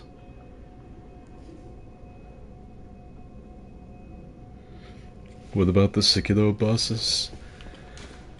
Sekido, I feel like the Headless Ape is one of the best fights for just being fairly fun. Lady Butterfly is a really good early game skill check type deal. The Giant World Serpent, like the Japanese Jormungandr, is pretty good. Headless is a really good bot. Headless makes you feel dread. It's a really tough fight that's different than most anything you faced up to that point. Genichiro's really good. The giant, like, I don't remember what the name of it is, but the giant, like, world dragon that you fight, that's got, like, the dragon rot all over it. It's pretty good. Genichiro's, let me think. Well, it seems like I'm forgetting something. Oh, fucking Gyobu. My name is Gyobu Masataka Oniwa. Miss Noble's the best Sekido boss. Oh yeah. Great. Absolutely.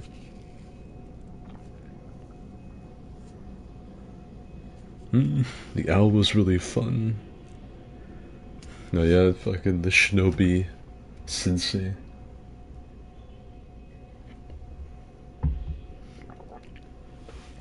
Yeah. I'm still for Saturday. So we're thinking, okay, so we were talking earlier about doing a console fight club. Should it be Friday? No. Should it be Monday, Wednesday, or Saturday? Saturday seems to be the most popular vote. Because we have Thursday night Bloodborne, we have the Friday night Fight Club with PC Elden Ring, and then we are going to do a console Elden Ring Fight Club.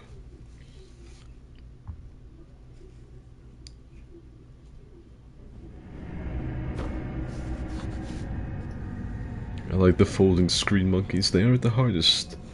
But doing it the first time's a real spectacle. It feels like a puzzle boss done right. That's fair.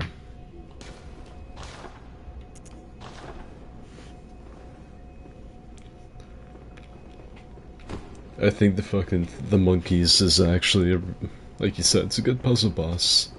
There aren't very many of those in Souls games. Yeah, that's all I got for talking about Dark Souls bosses for right now. We talked about Dark Souls 1, we talked about DS2. Elden Ring, I think my favorite boss so far has been the Ancestral Beast. It's not a very hard boss fight or anything like that, it's just cool. It's just a cool fight. The music's really nice, reminds me of Skellige from The Witcher 3. It looks cool. Nice. It's a good fight. It was such a good fight, I didn't actually mind them reusing it. Usually I'm really hard on From Software reusing bosses when they don't have to, but I didn't mind fighting Ancestral Beast the second time. The Tarnished may have... The Tarnished may have another fight with the Beast as a treat. That's the only thing though, is whenever I heard the Ancestral Beasts, when I heard the Ancestral Beasts OST, I wanted to go play The Witcher and adventure across Skellige. I wanted to go to Arg Skellig or Speakerog or whatever.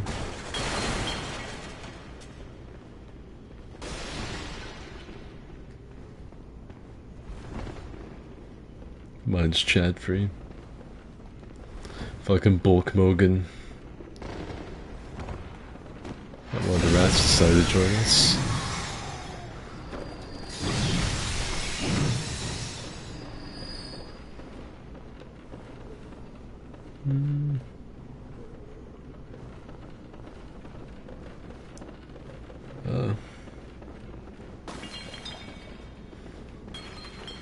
I wonder, like, I don't know what boss has, like, the best opening, like, scream, like, an intro.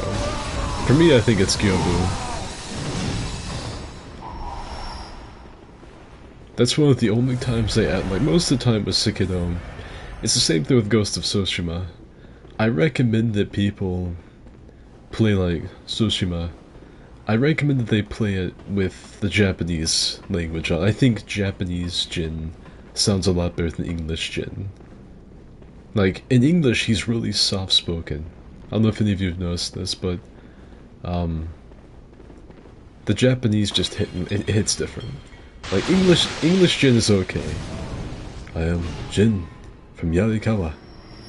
I am here to retrieve my katana. You know, like, it's fine. But then, like, you get Japanese him, this Bushido Samurai, Clansekai, like, he sounds so gruff and cool. But it's actually the opposite for Sikido. I think the whole game should be played in Japanese except for the boss fight with Gyobu. Because I think he does a better job. Like, the Japanese one sounds like a really dignified samurai general, you know? Some kind of, like, major domo of, like, the shogun's castle or something. I don't know. He sounds really dignified. You know, and it sounds alright. Omae wa Gyobu Mazuraya. Like, it's okay. It does its job. But the English Gyobu... My name is Gyobu Mazataka Oniwa. As I breathe, you will not pass the castle gates. You know, that's... I always tell people, like, they're like, I'm gonna be replaying Sikido. They're like, you gotta be doing it with Japanese. Well, yeah, of course. That's what you're playing with. I was like, just for that one boss fight before he comes out, switch to English really quickly. Just for him. Because on occasion, the English voice actors do a better job.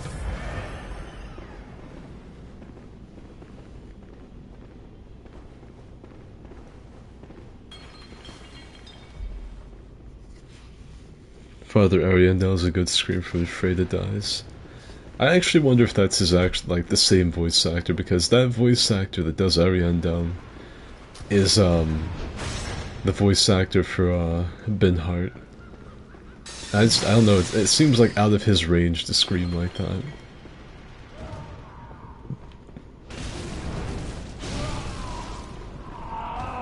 I could be wrong, he might just be impressive, but...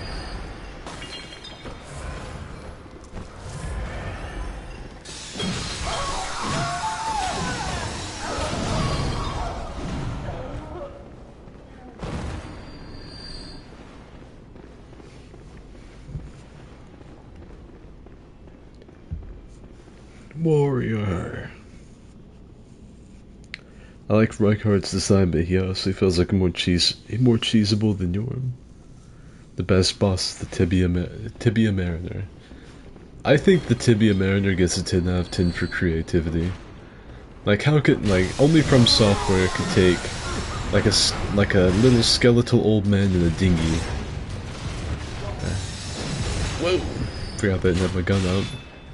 Only From Software can make like a little old skeletal man in a dinghy cool, like in any capacity. He's still not the coolest boss, or the most difficult, or even the most annoying. He's not the most of anything. but he's it's creative. You got to give him that much.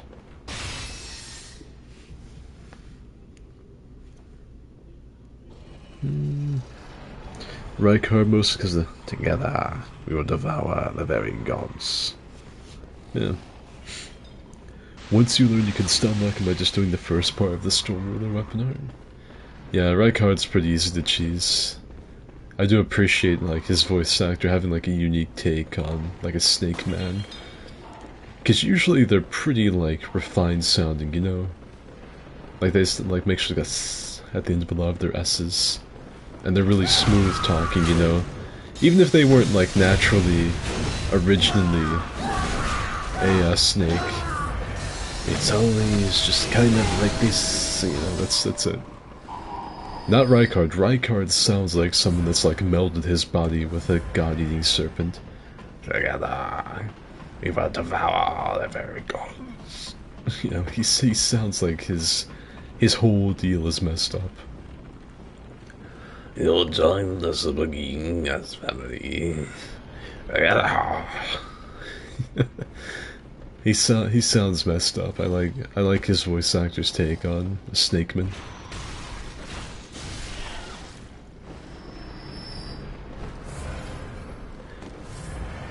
Most of the time they just sound like an Argonian or something if they're doing a snakeman. Tidings. I am Fingers Mini. I hail originally from Black Marsh. One of the Shadow Scales.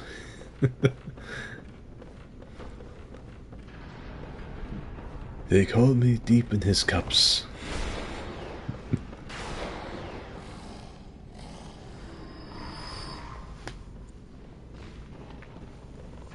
I always play games that take place in Japan, Japanese. Japanese Jin is the voice actor for a lot of anime characters. Bloodborne 2 coming out soon, one can hope. I actually don't think so. I don't really want Bloodborne 2. I would like to see a Bloodborne PC port, or maybe even Bloodborne remastered, or like a Bloodborne Bluepoint remake. But I don't want there to be a sequel to this game. I feel like this game stands on its own 2 feet just fine, and any attempt at making a sequel would just be a waste of time. I don't think that From Software could feasibly capture the lightning in the bottle that was Bloodborne. This is probably my highest ranked Souls game. This and DS1. And I can't see them making anything that would live up to everyone's expectations. Now, a PC port where people could actually mod the game and get into the files and do like the Cinders mod for DS3 or Convergence, but for this game, yeah, that'd be a good idea, you know. But not Bloodborne 2, not to me. A remake by Bluepoint? Could you imagine, like, if Bluepoint did a remake? Like, give Bloodborne the Demon Souls treatment? That'd be awesome.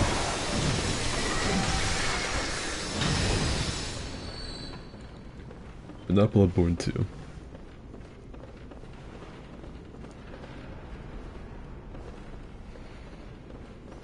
No other boss gets the award for being a skeleton in a boat.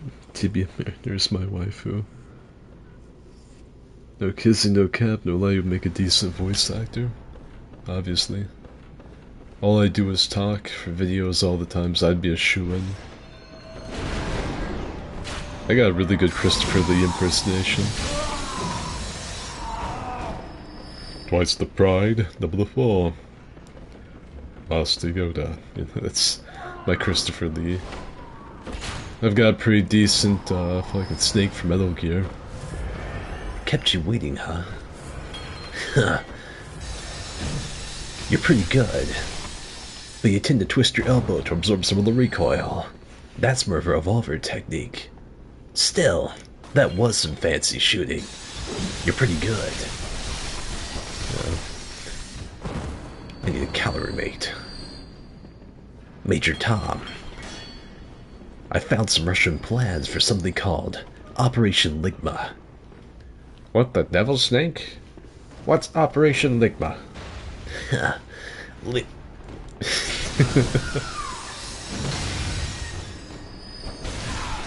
Me and the boss developed CQC combat. Colonel, I'm trying to sneak around, but I'm dummy thick. And the clap of my ass cheeks keeps alerting the guards.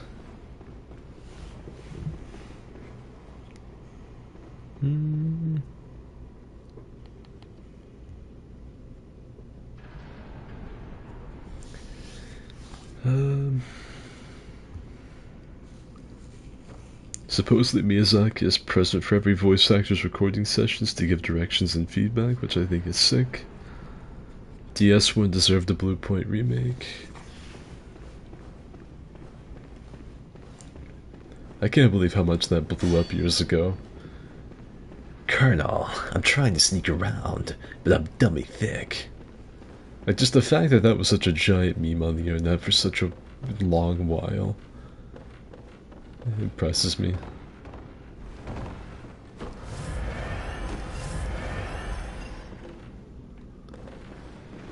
Tibia Mariner is probably one of the only pirate-themed Souls bosses.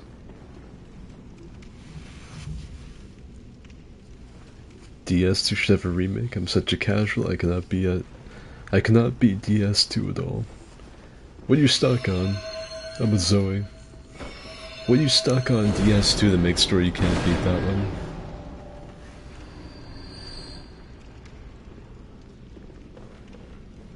one? Skid. Sour cream and onion chips or salt and vinegar? Sour cream and onion all the way.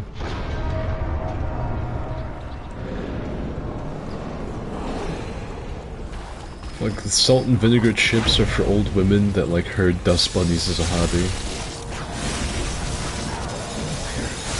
Sour cream and onion is like the real barbecue classic. That or just regular plain potato chips. Or barbecue.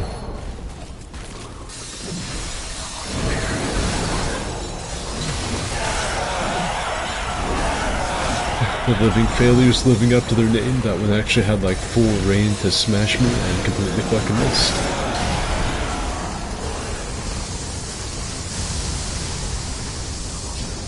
Me and the rest of the gang have been split up.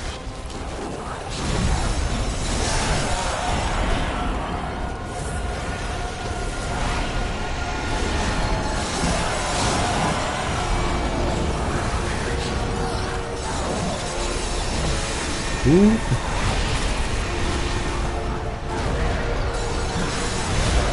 Ooh.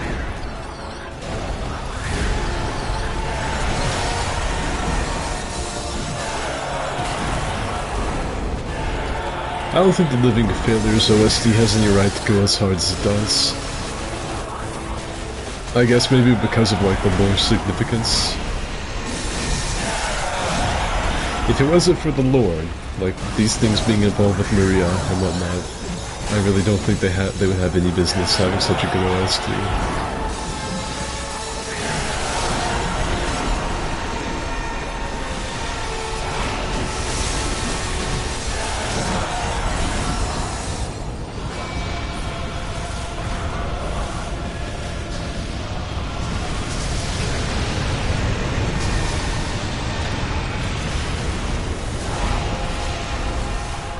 I think Marcus just got fucking shotgun by one of the failures. Oh no, how'd he die? You were so close.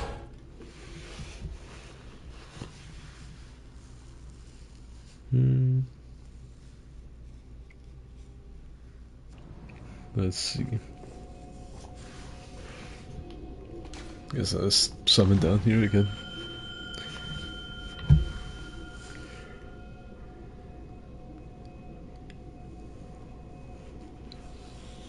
Who gave this walking chewing gum squad such a baller theme? The Living Failures actually experiments to contact the gods, and the second phase meteor showers them succeeding. I've made so many characters I don't remember where I am stuck, but mainly I can't get past the Lost Bastille. Why do you think they haven't a Bloodborne remaster? I figure Sony would want that ASAP. I guess because the game really hasn't been out that long. It's only been out for 7 years now. Most games don't get one until they've been out for around, like, what, 10? Usually.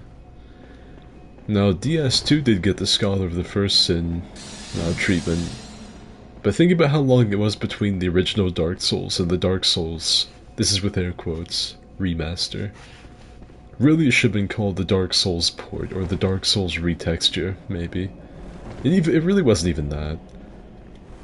But yeah, the fucking Dark Souls Remastered came out like... what?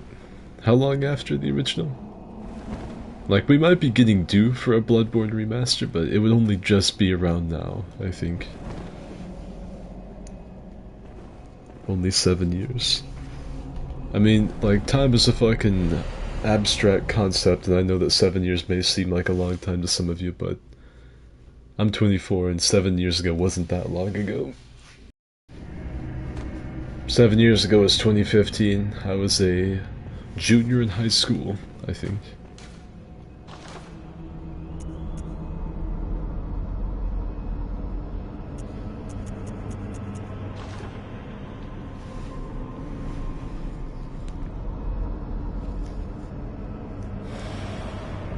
They did a perfect wombo combo. So in the end, the living failures actually sort of succeed.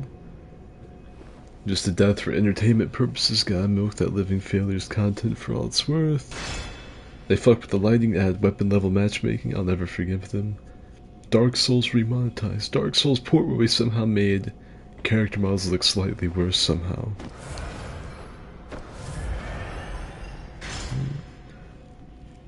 I'm perfectly fine with the remaster's lighting. I would have been okay with it if DS fixed and some mods didn't do a better job than the actual fucking remaster.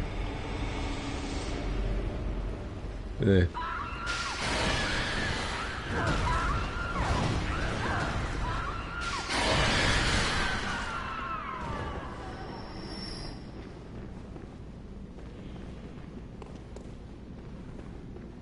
Yeah.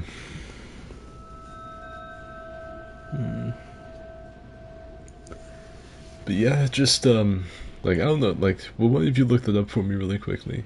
How long, like, Dark Souls 1 came out in 2011, right? So, how long was it between Dark Souls and then Dark Souls Remastered? Or look how long it was between Demon Souls and the Demon Souls remake.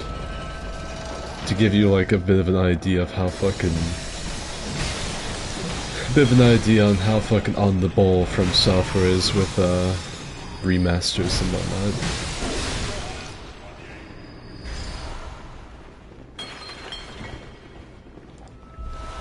It's another thing to think about too, that I don't know if like Bloodborne really needs a remaster. Like, would it be cool? Absolutely. You know? But I just don't know if it needs it. Games are getting to the point nowadays where like you could definitely make Bloodborne look different, make it look cool. But at the end of the day, it's a really stylized game. And its graphics still hold up really good. Games are getting to the point now where remasters are like really nitpicky. Like changing really, like, imagine trying to like remaster Elden Ring one day. Like it's gonna be like splitting hairs on what looks better, right?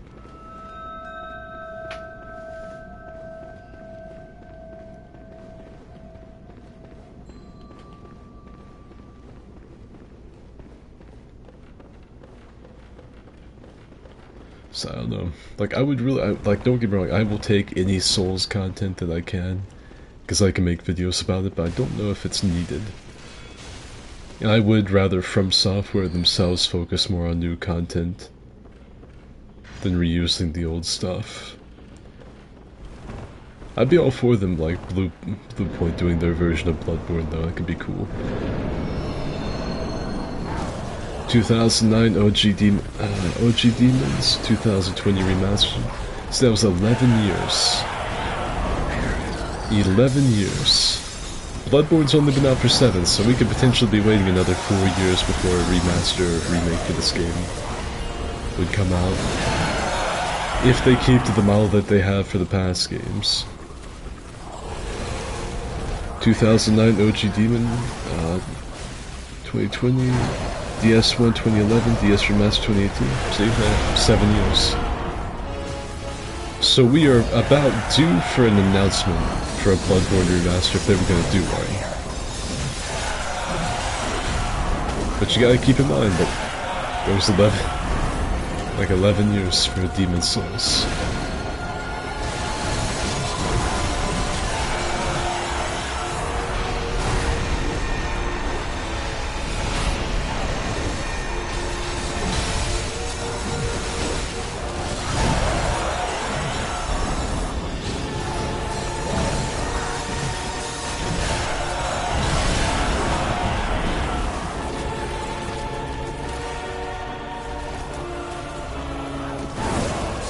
Ooh.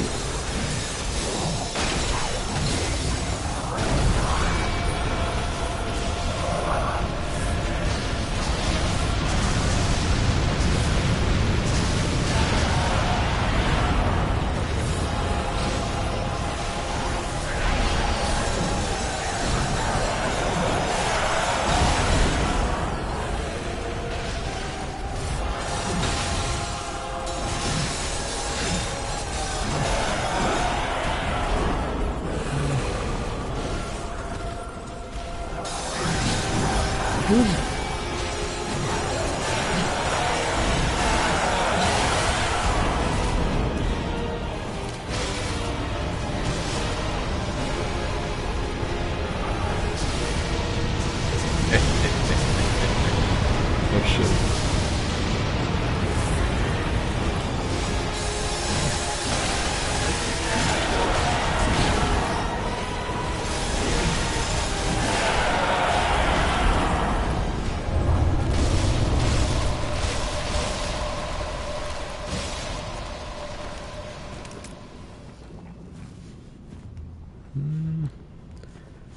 I only ended up beating DS2 out of pure spite, knowing I wouldn't have beat every Souls game.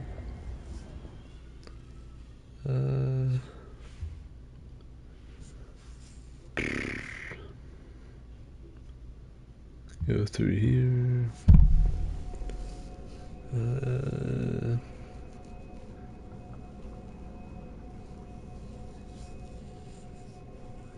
After that, do you think you could help me with the Shadows of Yharnam? We can go do that.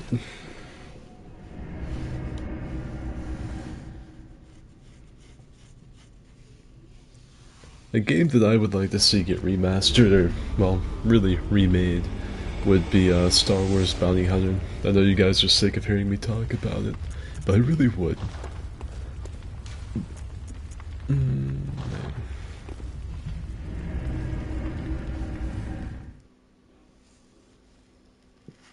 That's perfect because I have to fight Maria alone, that's customary.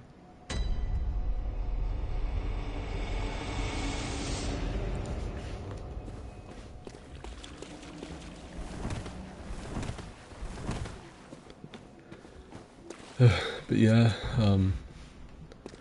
I would really like to see my, I would really like to see Star Wars Bounty Hunter get a remake.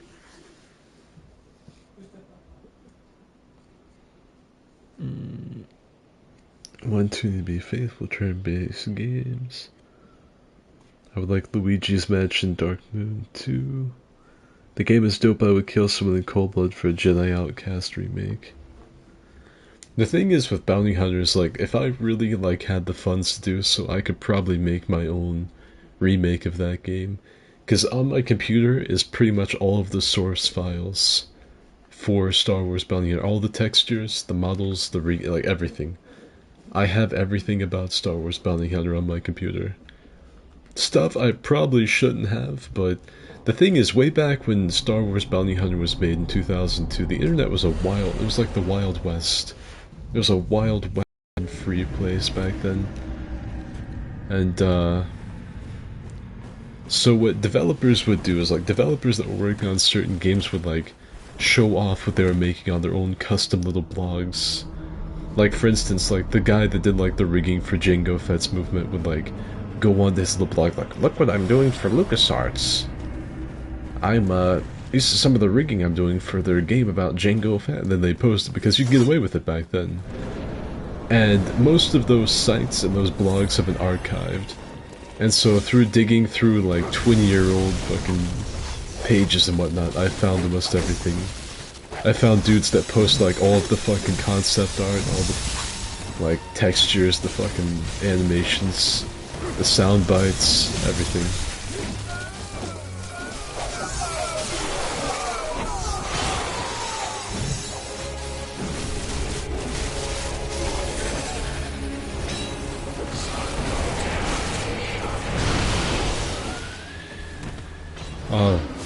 The snakes actually died. I've not seen that in a while. There we go.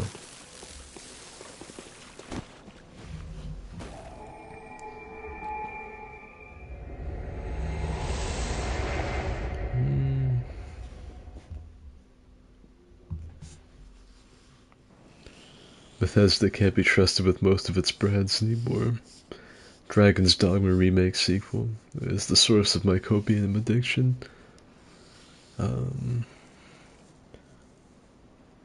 Thanks, no problem. Yeah, it's really wild actually. If any of you like actually enjoy, like for me, Star Wars Bounty Hunter is one of my favorite games of all time. If any of you enjoy video games from around the turn of the century back, well, turn of the millennium actually, I guess.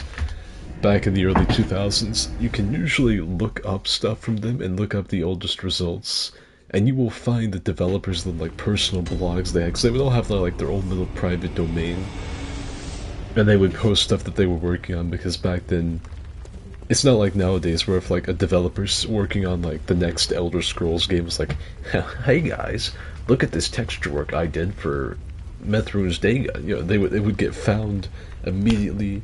The company would be like monitoring their fucking IP at all times. They'd find it, they'd delete it immediately, while like one guy with a flip phone would take a picture of his screen to get it and post it on Twitter or something. The employee would be sued, sent to prison. You know. But back then they didn't. It didn't happen. And so you can still find most all of this stuff.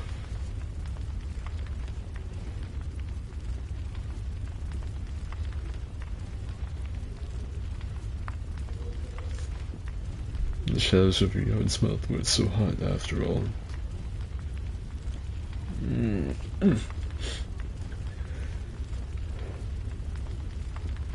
Alright. Right. So I think that's gonna be it for this stream. Tomorrow there will be two things coming out on this channel. There will be...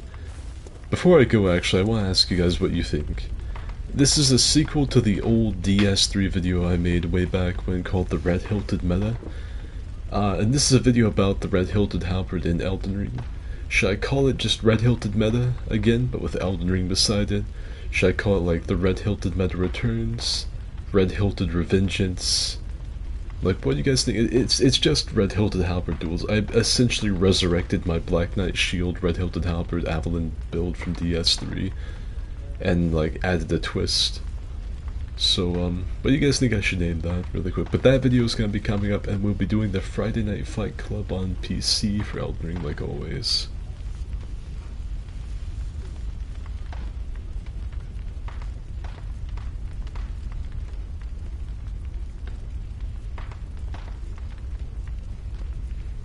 Red Hilted Revengeance, Red Hilted Revengeance, Red Hilted Revengeance.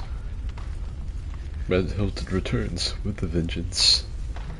I know that Metal Gear Revengeance are really, like, Metal Gear Revengeance memes are really big right now. So, it looks like Red Hilted Revengeance wins it by a landslide. Alright. But yeah, Red Hilted Revengeance, I guess is what we're gonna call it. That will be up. You guys are gonna probably hate me for just how nasty that build can be. Make sure you give the Metal Gear. Make sure you give the Metal Gear thumbnail. Well, you see, what I did with the red-hilted meta is I took like a fat neckbeard guy and photoshopped Scott Jund onto him. And I thought about doing that for the same, like doing the same thing for this. Except I thought maybe, instead of doing that, like maybe, like if we're gonna do Revengeance, I could just take Senator Armstrong and Photoshop Scott Jund onto him. There's no reason that Scott Jund is on that thumbnail. I just threw it together and thought it looked funny. I uploaded it. So red-hilted meta has had like the Tips Fedora guy, but with Scott Jund's face poorly photoshopped onto him for like the past few years. And I thought about continuing that and photoshopping Scott Jund onto something for no reason. So maybe I'll put him on like Senator Armstrong.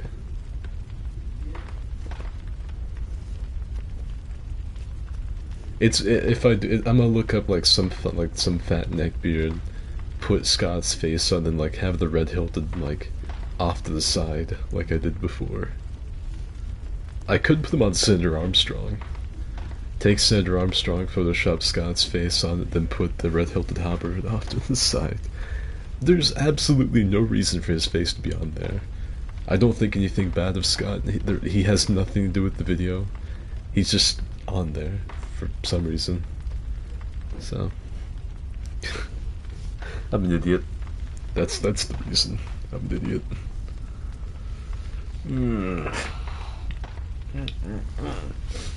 Alright. So that's what we're gonna do. Alright, but yeah, look forward to Red-Hilted Revengeance tomorrow and the Friday Night Fight Club, and Saturday will be Morgut, the Full Omen, the next thick cosplay. And then Sunday, I guess, there'll be the movie night. And then Michael. Yeah, that's it for the stream. I hope all of you have enjoyed it. Good night. See you later, sleep tight.